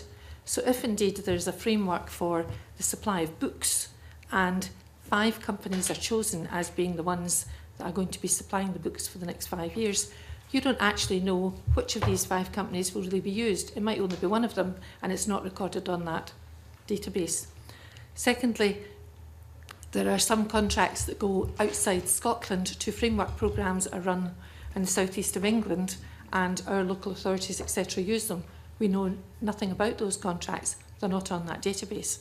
So I would like, in order that we have something that central government knows what's happening in Scotland about public sector procurement, that there should be recorded by law every year. I'd like for each project, its project number, the number of bids that there were, the date, who got it, the site of the head office company, the number of employees in Scotland, whether they were the size of the parent company, the number of apprentices on the job, the total value of the contract, the number of years in which it was there, whether there was any research and development, and what local conditions were applicable were there. Because unless you actually ask these questions, you haven't a clue whether the local authorities and the other government departments, etc., are conforming at all to what it is that you want. And I better leave it at that. Old age takes its toll. Could I? No, if you could maybe just weave it into something else, Mark, because we need to move on a bit. Thank you. Yep. Following up from questions asked to the previous panel, do you believe that the bill covers the right set of contracting authorities, and are there any other bodies or groups of bodies that should be included, bear in mind answers by the previous panel on utilities being covered by different EU regulations? And do you think any of the bodies that have been included perhaps shouldn't be?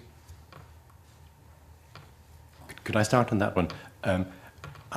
I was disappointed that Scottish Water was not covered, and I appreciate the technical difficulties about covering utilities, but nevertheless, I think it would be very desirable if the general duty of sustainable procurement was laid upon a body like Scottish Water, and if they had to produce an annual procurement strategy. And it may well be possible to do that to lay that requirement on them in terms of the bill without getting get caught up in inconsistencies in detailed regulations.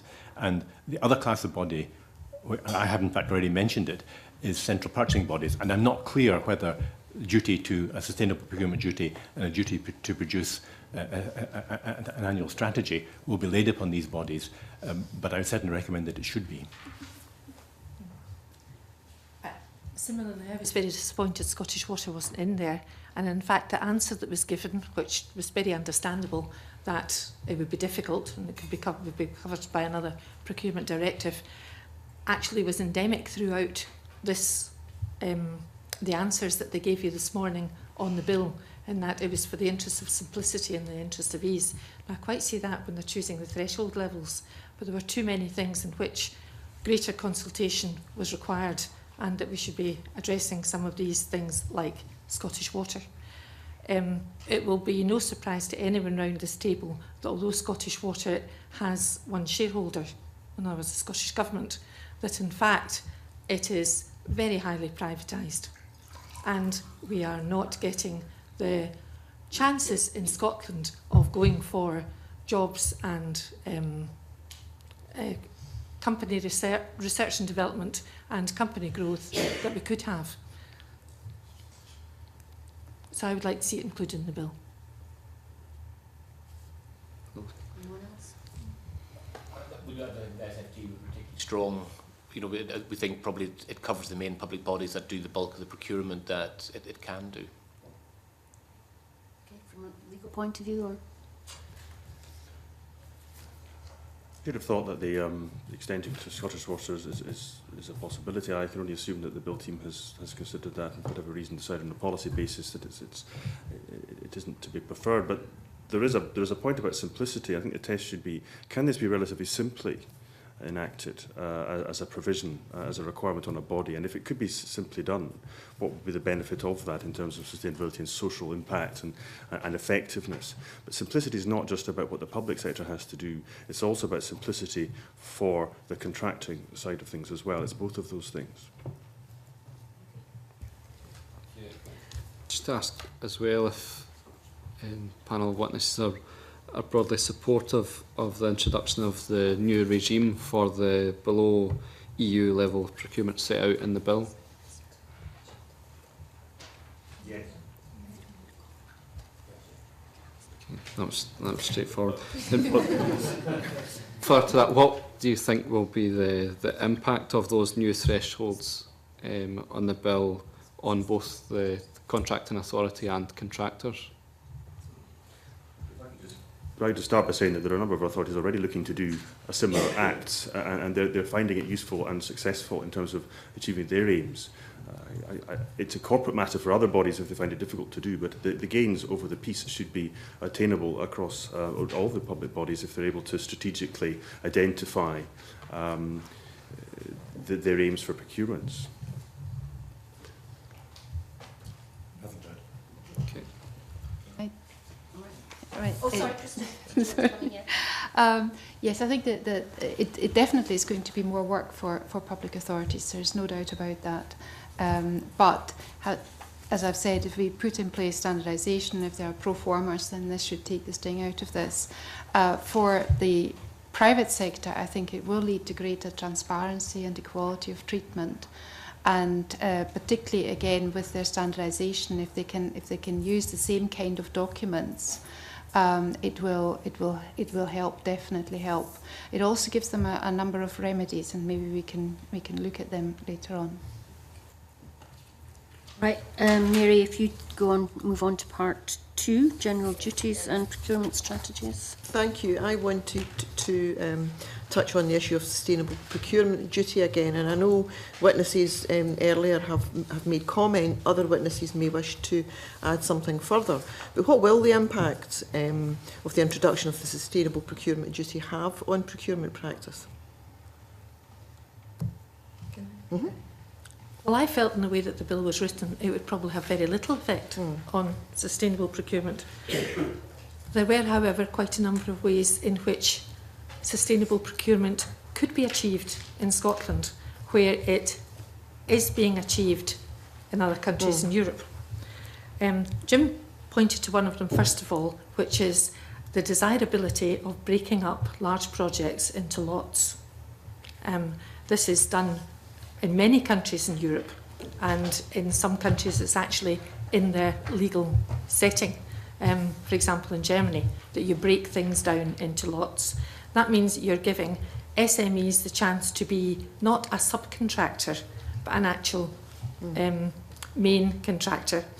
And I think that's incredibly important, because if I can draw on some of my experience of visiting companies, which I did through most of my life, when I remember when the steelworks went in Lanarkshire and I had to go around a good number of companies, the big problem was that most of them had been subcontract and they did not have the management ability, the marketing ability, etc., to become mainline first contractors. It's a big, big problem if we start to have in Scotland, as is happening in the public sector, so many of our SMEs just subcontract. So that's a big problem. But the other one is that there is nothing in this Act that is actually encouraging research and development.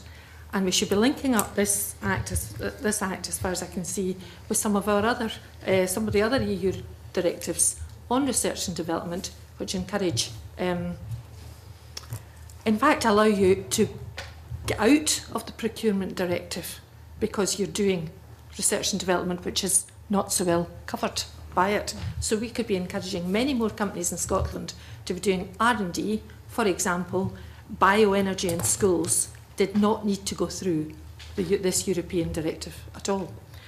And better leave it at that. Okay, anyone else? Could I make a comment? Which is that, part of sustainability should be value for money. And I think an important opportunity has been lost in the bill in not making specific provisions, either in the bill and regulations, about openness. To come back to the point that Barry made, I mean, we wouldn't have some of these projects without PFI, without Scottish Future Trust, which is true. But that's not the argument for doing it the way we do it in. We've got to know that we're actually doing it well. And it's very difficult to determine, either with PFI or with Scottish Futures Trust, that things have been done well, because you cannot get your hand, or you can only get your hand with great difficulty, on the detailed financial projections, which tell you how much actually profit has been taken out there and whether there's the likelihood of excess profit. It would be quite easy in the bill to lay a provision on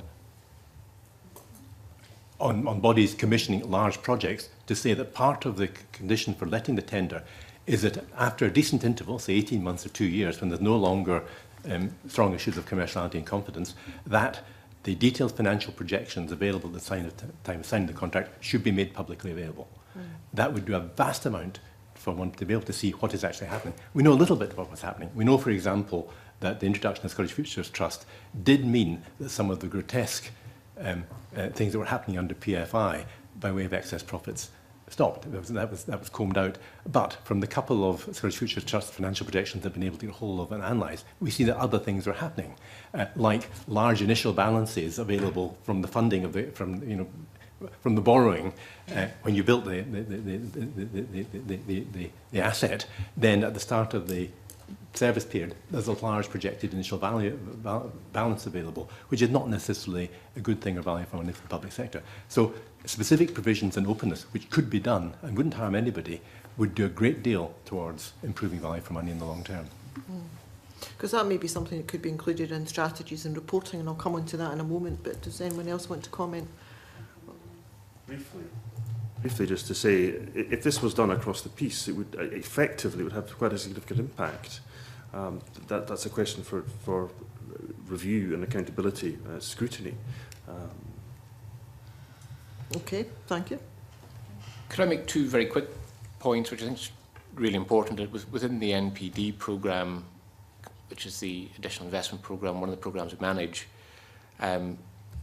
we've actually moved to a presumption to publication. So the old style contracts had a presumption of confidentiality and you had to state what you were willing to publish.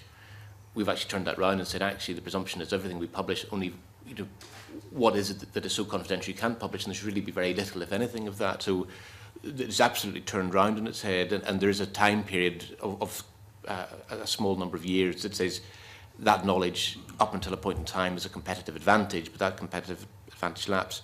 So I think the openness we absolutely agree with, actually, in terms of, so we've moved much more into that open footing, which I think is the right thing. Which I think indicates it can be done, and I think it should be incorporated in the bill for other bodies to do likewise. So presumption, so that's one change we have made, and I think that's actually a very positive side. And actually, I do think a lot of the changes we've made have, this isn't really about PFI versus NPD. I wouldn't want to get involved in that discussion today, a worthwhile discussion though it is. I think in terms of the jobs created and the jobs sustained, I think there's a huge effort by public bodies at the moment in terms of sustainable investment to actually say this has to have a wider impact than simply building an asset for the public sector. That's already there. And I think, Krista, I don't know if you have any particular thoughts on the sustainable procurement aspect in the bill. I think this is actually quite tricky because it has to be read in the context of non-discrimination and, in the wider context of non-discrimination. And we really have to discuss things very carefully so that we don't fall foul of that principle. But it's a very good thing to have. Okay, thank you. Just following on the theme of transparency and proportionality, how then can contracting authorities ensure that any action they take under sustainable procurement don't conflict with the Section 8 general duties? That's the point I've made. It's really important that we have a discussion on this, and so again, guidance is very important for authorities. So should guidance be included in the bill? Yes, Further definitely. guidance included in the bill? Definitely, because I think that authorities will, as you have quite rightly identified, there could be a discrepancy, and we must see that this doesn't fall foul of the general procurement tenet. And do the rest of the panel agree with that? Yes, I think I would. I think it comes back to a point about the financial memorandum for the bill, which says there'll be no extra costs involved in the public sector in implementing this. But actually, if it is going to be done properly, there will be a need for extra guidance. There'll be need, I think, for greater monitoring of the annual strategies, etc. So it is likely that there will be extra costs involved, which maybe are not reflected in the financial memorandum. Okay. Yes, it is difficult, but important. You need to balance these conflicting measures. If you have a discriminatory regime, then the cost to Scotland will be very significant because contractors will be put off engaging. It must not discriminate overtly.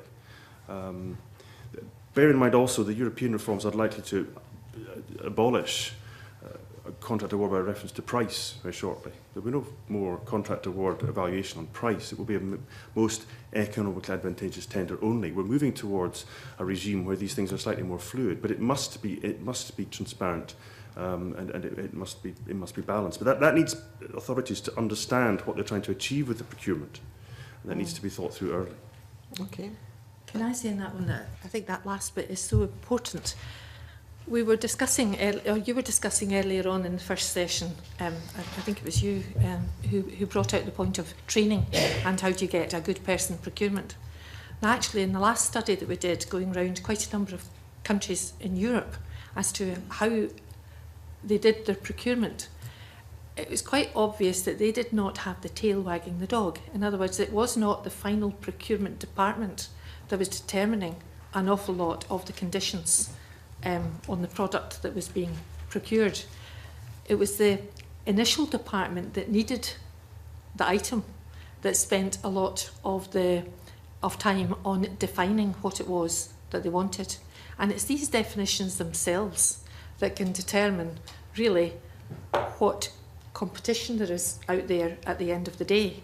So, for example, if you are asking in for a water waste works that the contractor has to be able to supply the spare parts within 12 hours, then you would probably get, and let's say it was in Leith, you would probably get the company based in Leith or nearabouts rather than over in Holland. So there's an awful lot that we have been finding out about how you actually specify the contracts and how you, who is it that's playing the role of doing the procurement. There's the end body, which Alistair Merrill was talking about, but the individual department really has to be given much more of a say in how this work is done. And that has been missing since at least 2006, when the big problem was, how do we stop corruption and how do we get value for money? In other words, how do we get a cheap price? We need to turn this around, and I think, as I said before, this is a golden opportunity to spend much more time in this bill and get something which is not protectionist, not going against EU regulations, but is in fact favouring the development of the Scottish economy, in which you're taking out 11 billion and using it as if you were not concerned about the livelihoods of the people in Scotland if you don't take hold of some of these matters. Thank you. Yes.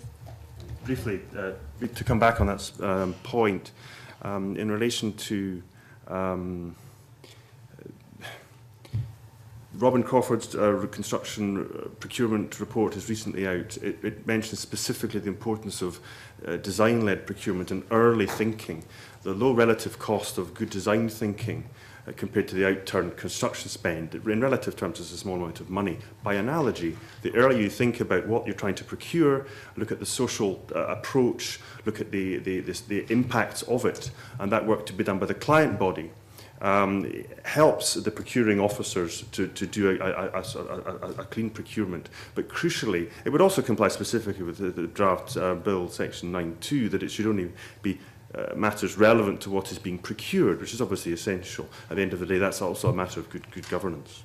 Okay. Yeah, and is that not you two not directly contradicting each other? Because, you know, one of the things that I thought we were moving to is outcomes, and really the procurer needs to engage with those bidders to see how that can best be procured, because the procurer hasn't got all the answers, but some of the bidders, if they're involved in the process of saying what is the outcome that we want from this tender, then savings could be made, better goods or services or designs or whatever could be procured. So you're actually contradicting each other. Well, you've got two different views, I should say. I didn't think I was being contradicted at all. I mean, in fact, what has been happening in the past... You were saying that the contract should be, you know, very detailed at the beginning.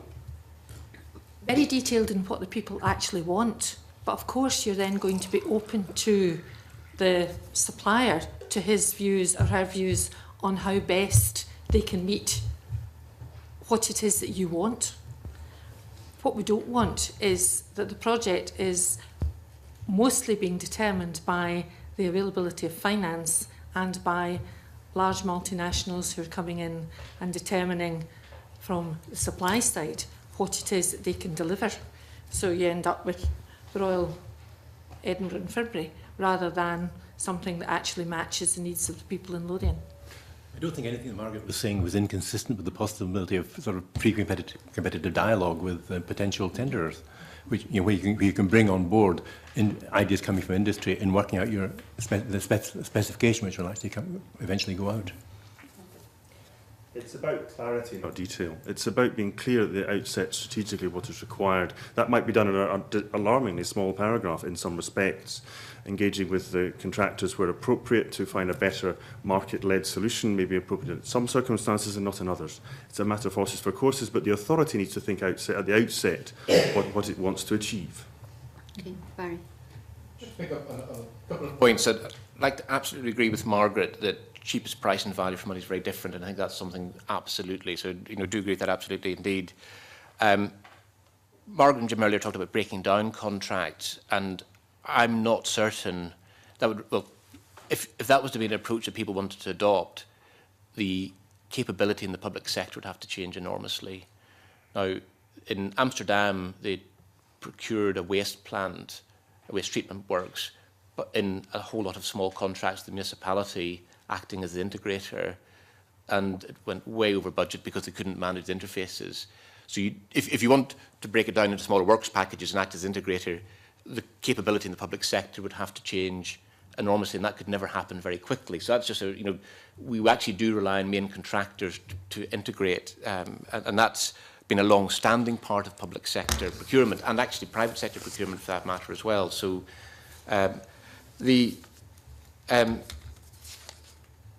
so value for money versus cheapest price. I don't see that being an issue that public bodies aren't very aware of. You know, and in terms of what we see working with health boards, working with local authorities, I don't see the cheapest price as being what people are going for.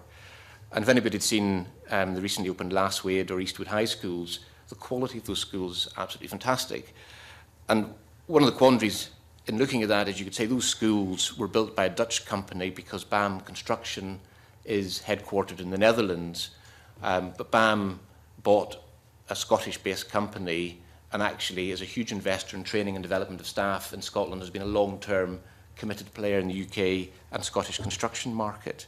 So it's very hard sometimes to say, and in my view, are a very beneficial part of the Scottish contracting market and add back a lot to that. And the final comment I would make, which is, I believe in public bodies, in the vast majority of cases, the procurement is led by somebody who cares hugely about the end product rather than about a faceless procurement official. And having spent years in the private sector, including 7 years with Morrison Construction, you know, the people who are doing the procuring are in the education team or are in the health team, not some sort of faceless bureaucrat who's just simply looking at numbers. I don't recognise that, either sitting on this side of the fence working for the Scottish Futures Trust or my previous existence sitting on the other side of the fence as a supplier to public and private sector procurers. So I see a very different picture to that. And just my final question. Do the panel agree that the provisions regarding the production of procurement strategies and annual reports will be beneficial? Or is there anything additional you would like to see in there? Very positive. I think the production of procurement strategy, its publication, and making it clear what people are trying to achieve, I think it's always good to pause and thought, or pause and think, and I think that's in effect what it's doing, and it's actually making people think. And I think that ties in quite well with one of the recommendations in the Construction Procurement Review about publication of pipelines and actually making clear not just what the strategy is, but what the future workload is as well. And I think those two separate bits of work marry up together very well. Okay, thank you. Duncan and then Jim. As I tried to say earlier, the strategies are important, but I think the better ones will also refer to the wider strategic aims of the body themselves and will inform their overall purpose, and again, and to some extent, have that social and environmental impact and delivery measured on some basis or other. Okay, thank you. I think strategies are potentially very important, but as long as they don't just become tick-box exercises. And this, I think, was where an aspect where Alistair Merrill was rather weak in his reply on this point. They're going to be published, but I don't think you can really look to the public to do the detailed scrutiny of these that will make sure that they hang together and that they're really meaningful. I think that the public sector is going to have to put in some substantial resource into picking up these strategies bit by, on some sort of rolling programme and making sure that they actually go beyond just being mere tick-box exercises. Otherwise, they will just be largely meaningless. Is that not something for audit committees of these various bodies? Yes. It might be. Mr. Osler is nodding for the record. Well, yes and no. Whether the bodies actually have the expertise, because what you would want is somebody with real expertise in best practice to be able to come in and look at a particular strategy and say, no, best practice is not taking place here. And the audit committee within a particular body may not have that expertise. At the moment. Okay. If we move on to part 3, specific duties. Jim. Convener, can I ask one general question first, building on what we've just heard? Right at the start, Mrs Cuthbert, you said that the value of public procurement contracts generated in Scotland is in the region of £9 to £11 billion. I was wondering if the panel had done any research on the proportion of those contracts that stay within Scotland and those that go out with Scotland. And then I was interested in what Barry White had to say. Does that actually matter in the end, if the fact is, as you outlined, Mr White, that contracts that are given to companies out with Scotland can actually generate economic activity within, for example, the construction industry in Scotland? And also I'm conscious, because we have Mr Osler with us, what is actually feasible and possible within a European procurement framework if we want to award more contracts within Scotland?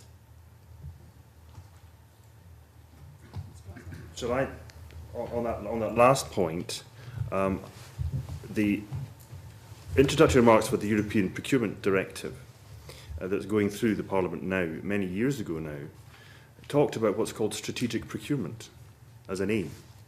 Now, strategic procurement, you might think, means something other than just pure competition, as it described, the economic competition that is public procurement. Strategic procurement, by reference to something other than awarding on a level playing field purely on the basis of bid offerings. And it is difficult to see how extensively articulated strategic procurements work towards deliberate aims that aren't expressed by reference to the social or economic activities that will be delivered on the ground in the part of Scotland will actually be lawful. In other words, it must always be pegged back to what will happen actually in Scotland and the impact, and to the extent that it's looking at what at which authority, which bodies might win the contract, it's difficult to do. But be aware that not just in Scotland, but all across the rest of Europe, this question, as I understand it, is of interest to members of the European Parliament. So it is being considered at the highest level, if that's a helpful answer. I can't give you figures as to the extent of public contracts in Scotland that are awarded to other than to economic operators based other than in Scotland. I don't have that information. Yes, Mr. Yes, Dr. I think it's difficult to say how much. I mean, our original Jim Reid Foundation report, which we published in 2012, looked at some of the difficulties of measuring, and we looked at some particular examples of sets of contracts that had been let, and it was quite clear that in a number of cases, the penetration by Scottish firms is fairly small. To give an example of difficulty of measuring, one of the points we picked up in that report was framework agreements organised by central purchasing bodies, which may be originated elsewhere in the UK. There may be a very good reason for doing that if you're turning to an overall UK body that's got some expertise. But there's a significant number of the framework agreements are organised by APUC, the Advanced Purchasing of University and Colleges, which apply in Scotland, but which originate actually with regional purchasing bodies elsewhere, maybe like the South East of England regional purchasing body. And when we looked at those, we found that the penetration of Scottish companies in those contracts is almost nil, because if the South East of England issues an invitation to tender for a framework contract, Scottish companies are not likely to apply, even though later that agreement may be applied in Scotland. And worse than that, such a framework agreement will never appear in any of the statistics in Scotland. Neither the origination of that framework agreement nor the call-offs from it will ever appear. So actually, there can be quite a lot of procurement which just goes out under the radar. Does it matter how much comes to Scotland? Absolutely yes. I mean, if you're thinking about developing the Scottish economy, you want to use your procurement spend to develop a vibrant Scottish economy rather than having it going elsewhere. I'm not saying being protectionist. We were unfairly criticised by Vivian Leacock for saying we were protectionist. Absolutely not. But what we were saying was that you could do much more within the scope of the EU Procurement Directive to take into account conditions of the quality of service. Margaret made the point about the ability to replace a part quickly. I believe in Italy they use on procuring food, they use cultural requirements that local food be required, etc. There's an awful lot that could be done. There are complete exemptions within the EU directive on, like, the procurement of research and development, which could be used but which are very much underused. So yes, a lot more is possible and is done elsewhere than we do at present. Just a couple of very quick points. It does matter you know, where the eventual pound rests. I think that's the point I'm making. So actually, we are very keen to see the money being spent on local workers and local trades. The difference I think I'm probably stressing is that it's what you define as being Scottish is quite important in that, because an example, you know, I don't want to single out one firm, but you know, it could be a Dutch headquartered company that has also got an English headquarters, but actually has been in Scotland for an incredibly long time, has a very strong Scottish workforce, and actually, in an example I'm thinking of, has 2 headquarters in Scotland. It's got its UK property development. Is this the same example you gave earlier? Yes. Okay. Yeah, so BAM is one example, a Dutch company, BAM Property Development, which is a UK-wide part of the company headquartered in Glasgow, BAM Facilities Management headquartered in Glasgow, and the jobs and investment they bring into Scotland is actually very high. You know, but it's actually saying, and this is probably where I disagree with Jim and Mark Cuthbert, in their view, that would not count as a Scottish firm. We gave the example of Morrison Construction not being a Scottish firm because they're headquartered in the southeast as Galliford Try. Now, I used to work for Morrison Construction. I can tell you it's a very much a Scottish firm. But I think actually it's quite an important thing to say is that we look at firms that are committed to Scotland, and that's so headquartered in terms of the broadest sense. So defining Scottishness, we're very keen to see public sector contracts going to firms who are committed to Scotland, and that includes firms that may be eventually headquartered in Sweden or the Netherlands in terms of eventual ownership, but are they committed to training and developing people in Scotland, retaining skills in Scotland and developing those skills, and that's what we look for. Krista. Just a very quick point. On the national frameworks, coming back to what I said earlier, the fleshing out of the regulations and the guidance is so important in this bill, because if I was a local authority and I would be under threat of being challenged under this Act, because that gives the private sector remedies, then, you know, the natural instinct is to say, well, if I can avoid this, I will just use national frameworks. So this is why I want to make the point again, the fleshing out the regulations, making it easy for authorities to know what they're supposed to do and how they're going to set about it is very important, because otherwise they will avoid this and just go for national frameworks that might not give us the outcome that we really want. Margaret.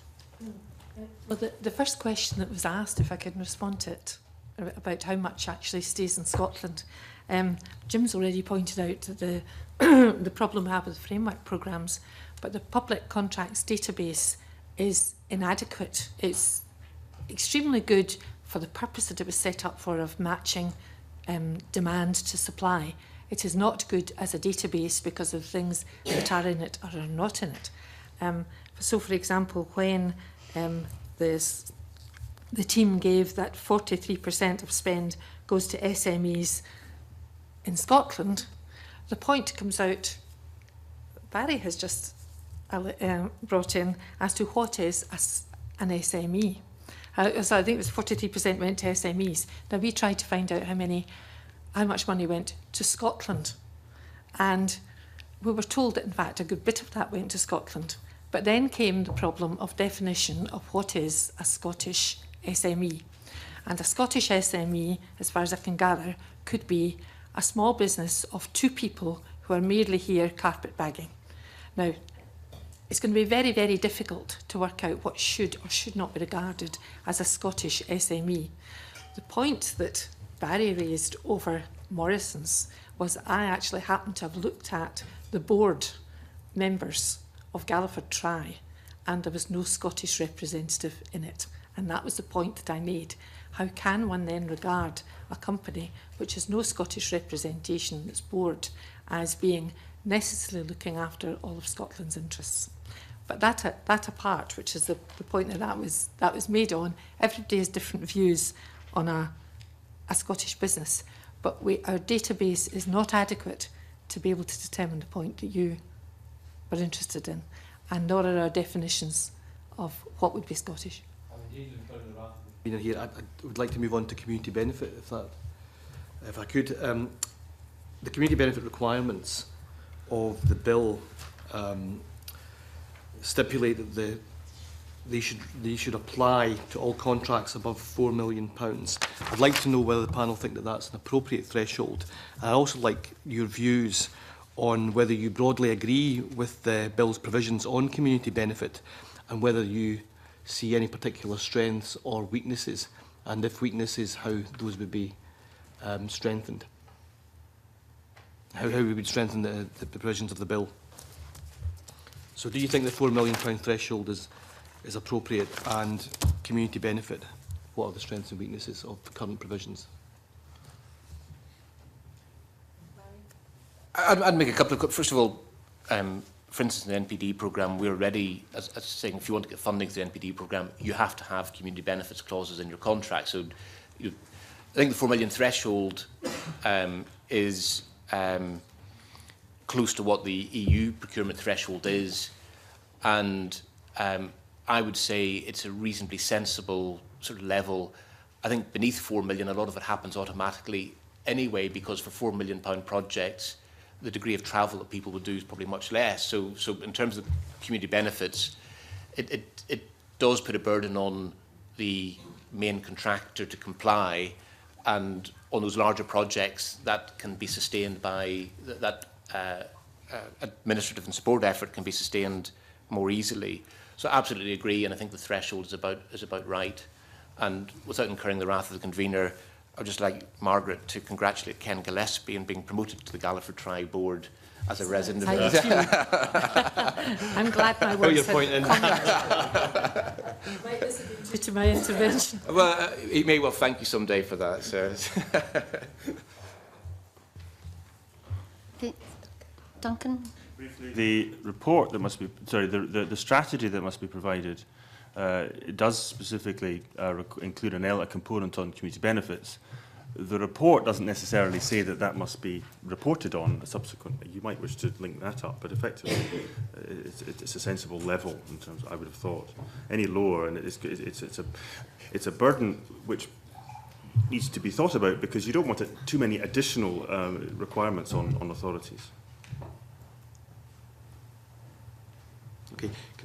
On you go. Moving on to my final question, and that is, do you think that the provisions of the bill and any associated regulations and guidance are adequate to address the issues of blacklisting and the inappropriate use of zero-hour contracts?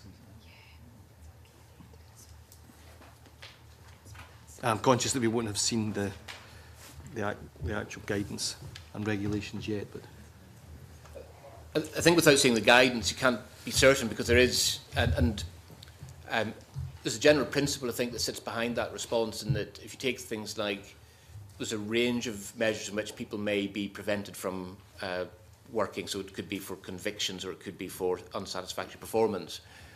And the one thing I would highlight is the calibration of that's really important, because someone may be doing a great job on building a motorway somewhere, but be doing a much less good job of building. I think we know that when we're talking about blacklisting, we're talking about people who have been blacklisted, for example, for trade union activity. So can we address that specific point? Yes, and I think until you see the guidance, we don't know. That's all we can say at this stage. The intent is there, and it really depends on the specific measures in the guidance.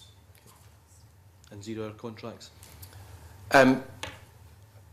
Speaking to somebody whose wife has a zero-hour contract, and actually suits her enormously from that point of view, I don't, and again, I think it does depend on the specific guidance, and without seeing the guidance, I don't...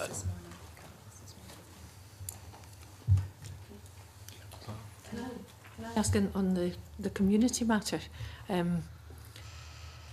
What it seems to me is that the way that we organise our procurement right now, and for example the way that the hubs work through, although no expert in it like yourself, we are actually subcontracting quite a lot. And it became very clear, if it wasn't already clear this morning, that the more that we allow big companies to be our first port of call, and we're very happy to have other businesses subcontracting to them, that we're acting like Pontius Pilate and washing our hands of what is going on in these smaller companies. And if we organise procurement entirely differently, then we would have more say as a public body over what's going on in these SMEs. And I don't know how one would do that, but I suggest that if you went back to the 70s, for example, that was common practice in local authorities up and down Scotland. Whether they were, and most of them would be Labour, I take it, but the practice was very, very different, and you could walk into the Labour Town Hall and get the list of what was coming up, and you as a small contractor could automatically be putting your name in, and you could have 20 or more of these small businesses working together. It's not beyond the wit of man to get small businesses in Scotland that are professional working together, instead of always being that we've got to go for a big company. Now, obviously, when the ones that Barry's been talking about, we're talking of many cases, big construction companies like the Forth Bridge. The level at which we start to, or the boundary at which we start to think of the big contracts where it's big business that's needed, and the rest of them, I think we need to look at this very carefully from if we really are interested in improving Scotland's economic future. That's where we should be putting a lot of our time, and can we engineer ourselves a bit differently so that more of it is directly from the public body and we have more control. Okay, Gil, do you want to come in here? I'd be grateful. It's in relation to EU law along the same area, and if you were in earlier on, questions raised about the minimum wage and the living wage, and of course in Scotland there's an ambition to do much more on the living wage, but we're prohibitive in what we can do in terms, in my view, or what I should say, my negative view on this. Is it wrong? Has anyone got any silver bullet as to how we can circumvent what I see as a barrier to procurement rules being used to ensure that not so much contractors, because I think maybe there is maybe some leverage there, although it may not be quite something that would stand up at any kind of tribunal of any kind or any law, but I think there is some leverage there with the full contract, with subcontractors, a way to find the implementation where the living wage would actually come into play. I don't think I've got any wisdom to contribute in this, because it's just an area that puzzled me, and I looked at the Barnier letter and tried to follow up into EU regulations, and I just got lost and I couldn't understand what was going on. What puzzles me is how Boris Johnson seems to be getting away with it in London, and I'd like to know why there seems to be a difference in approach between London and Scotland, and I just don't know, so I've got no wisdom to contribute on the matter. Anybody else? I think I can answer the Boris Johnson. It's London waiting. It's actually written into statute that, you know, a geographical area, and it's not actually London, it's Greater London, where you can increase wages, you know, in the capital or beyond the capital, actually. So it is actually written into statute and can't be used anywhere else in the United Kingdom.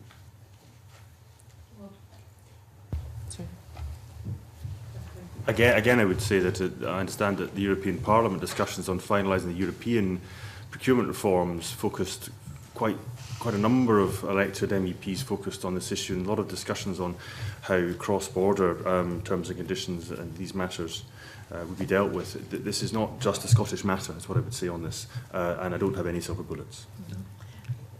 Can I say, however, that in Europe, Scotland is a relatively small country, and that we have, at least since the end of the 80s, certainly at local authority level, gone for central purchasing units in which we then expanded the size of the projects going out for contract. And we have lost out tremendously by so doing. For example, when the Scottish office was being built down at Leith, and the contract went out for furniture, I know that at least 10 companies in Glasgow were very willing, of the furniture specialists, etc., to put forward a bid where together they would furnish the new building. And it wasn't even considered. But the public sector were unwilling to consider some of these bundles being put together or to help them work together. Now, I know that's changed in some areas, but we need to spend far, far more time as a public sector thinking how of the size of our country, the size of businesses within our country, and how the 9 to 11 billion that you're spending is more appropriate to the size of the units of our businesses. Because otherwise, we are just ripe for project after project going to a larger company, and then we get the subcontract, as is happening. No silver bullet from us, unfortunately. Okay, thanks for that. But is there an issue about the financial stability of companies and how that's measured, as to whether they, are capable of taking on a contract, and whether, or whether they might go bust halfway through the contract or whatever? Certainly, I think there's a need for public bodies, when they are setting any thresholds in terms of considering the right size of company to do the work, to be proportionate. And I think that's a general principle that we believe in, and we think it's important that in the public sector people get that right, because I think sometimes by accident there's a risk of people being excluded by setting a test that some people might fail. So getting that proportionate, and also choosing the right range of reference projects to not be too narrow, to allow a wider range of local companies to take part. So I think there are things the public sector can do, and I think the construction procurement reviews picked up a number of those themes, to say we shouldn't be accidentally excluding people who actually have the capability to do the work, but by setting thresholds incorrectly, or not necessarily incorrectly, without due thought, we could do it accidentally. Because that can specifically exclude social enterprises, for example, and assisted employment organisations, can't it? There's nodding all right. Okay, and just finally on part 4 on remedies, is the remedies regime for sub-EU threshold procurement necessary, and are the provisions appropriate? Yes, the regime is necessary. If the provisions weren't there, then they could be disregarded with relative impunity, and contractors would not necessarily have confidence in the regime. Having said that, even with the fully regulated procurements, it's a very expensive business for litigation to be undertaken by bidders. It's a difficult, problematic thing to do. But without it, even in rare occasions where there to be litigation, then the regime under this bill might be seen as less robust. It's difficult to visit many situations where actually remedies would be used, but there might be measures short of remedies, such as complaints, such as other engagements that would serve to support the regime and behaviours.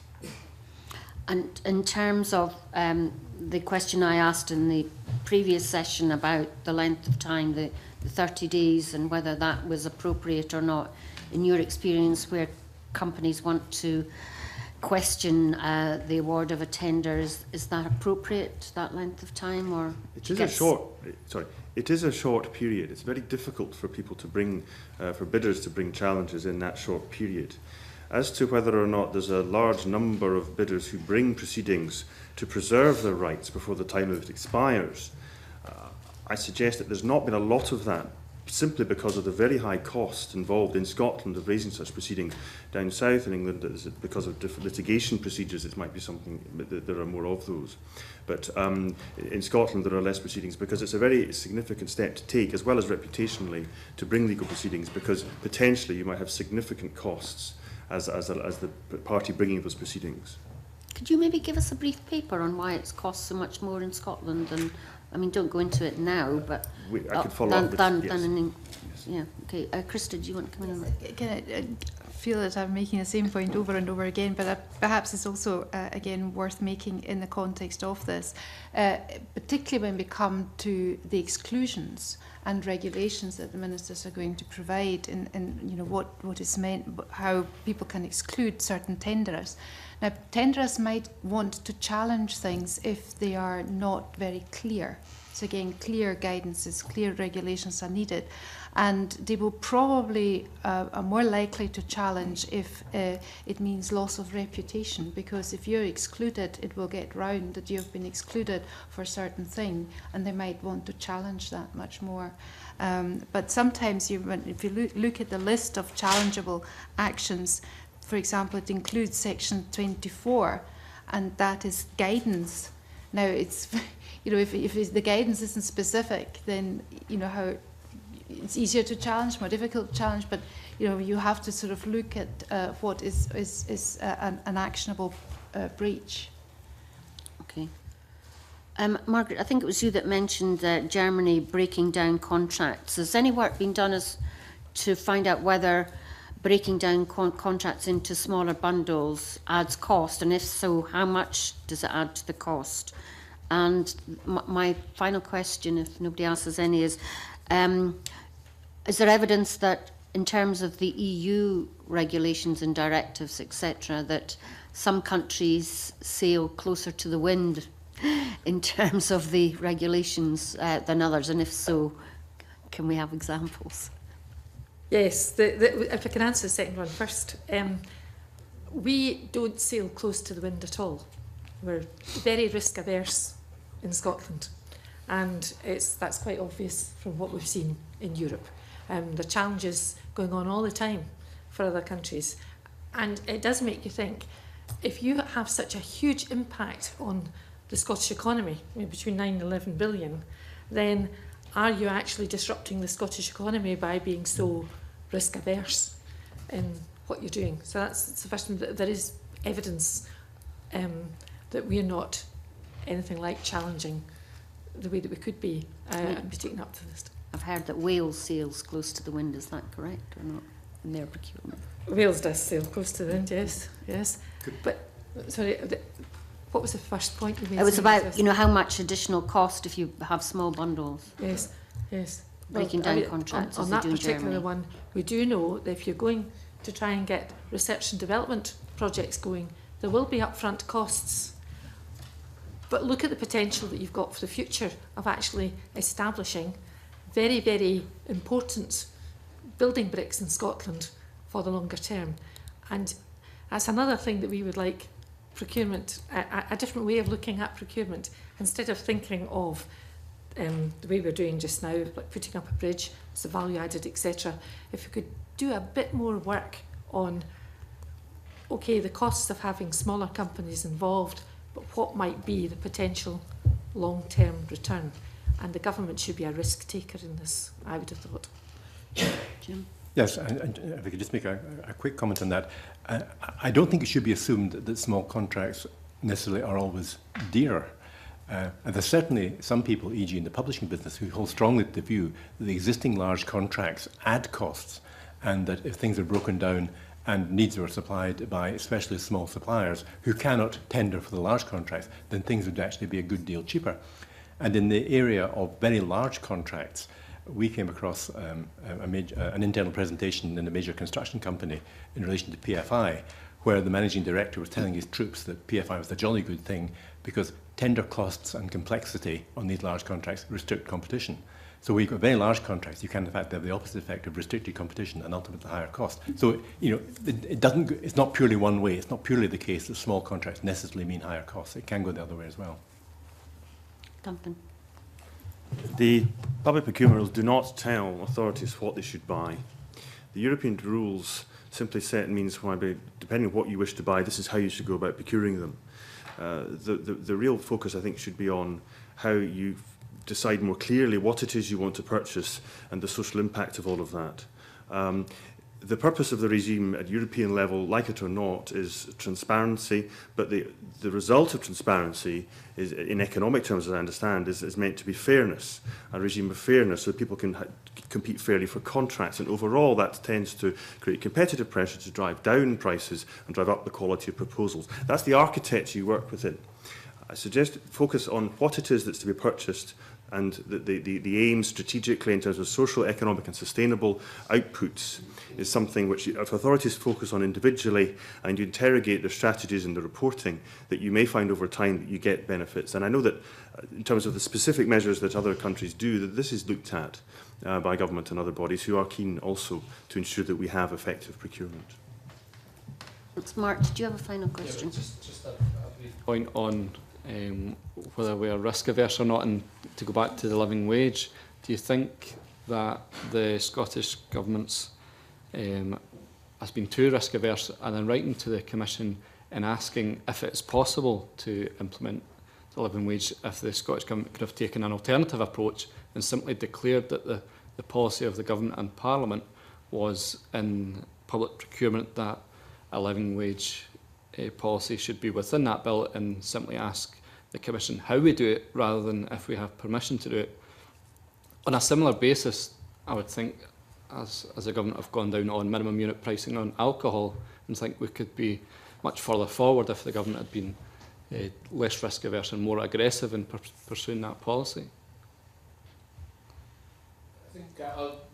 I think asking for forgiveness rather than permission, I think, is sometimes a good strategy. I think when dealing with the European Commission, I think it's probably advisable to seek advice, as we do in other matters such as state aid. And all, you know, I think the downside of getting it wrong could be very significant and be very expensive and cause a lot of delay. So I think on something, if you want to introduce it as a, you know, Scotland-wide policy, I think taking that sounding is a sensible thing to do. My understanding is the letter that went to the Commission asked if we could do it, rather than asking if we could do it, if they asked how we could do it before implementing. What do you think the benefits of both approaches would have been? Well, I think actually the question of how we could do it should have been addressed here before. You should know the answer before you went. And I suggested one way forward, which is actually involvement of the public sector in a much, much greater range of businesses instead of so much being directly to larger business and then subcontract. Now, Barry's model wouldn't actually even necessarily need to be changed. We need to put our minds as to how we can influence the second tier, instead of it being that the government is passing out to somebody who's then doing subcontract. We ought to be able to work out, which I can't do, but I'm sure Barry could, work out how you can have much, much more bringing these people into the earlier stages, and so that it's quite clear that the government's intention is right there in a direct relationship with these smaller companies, instead of going through all these processes. In fact, when we first saw the way in which the Futures Trust, for example, was working, or indeed the Forth Bridge was working, it seemed to us clear that the government was actually washing its hands of some of the malpractices that could be taken further down the line. So, I mean, he's your expert as to how one ought to be able to bring these companies much, much more on board. I think you should have a right of reply for that, Barry. I think probably the best thing I could say in response to that is, you know, we've recently, working with 2 local authorities, completed 2 schools, and we've done an analysis of where the work has gone for that. We're very happy to share that with the committee in a written response, because we actually think what we're achieving, you know, we don't measure whether we're sailing close to the wind or not. We measure what the actual outcomes are on the ground, what percentage of work goes to the local area, what percentage of work goes to SMEs, and both those projects have got extremely good statistics, and we are measuring that on our projects. What we don't have, in response to one of the earlier questions, is a picture of right across Scotland, because we're not involved in every project, but where we are working, that is exactly what we're looking at. I think the outcomes we're seeing are positive, so we measure that rather than the degree of closeness to the wind or otherwise. And Duncan, did you want to come back on the legal aspect of the living wage in EU? I think, as I said earlier, that I think I covered it in my remarks. It's all right. Right. Anyone else got any questions? Well, that's been extremely useful. Can I thank the witnesses for their evidence today? And can I suspend the meeting to allow the witnesses to leave the room and move into private session as previously agreed?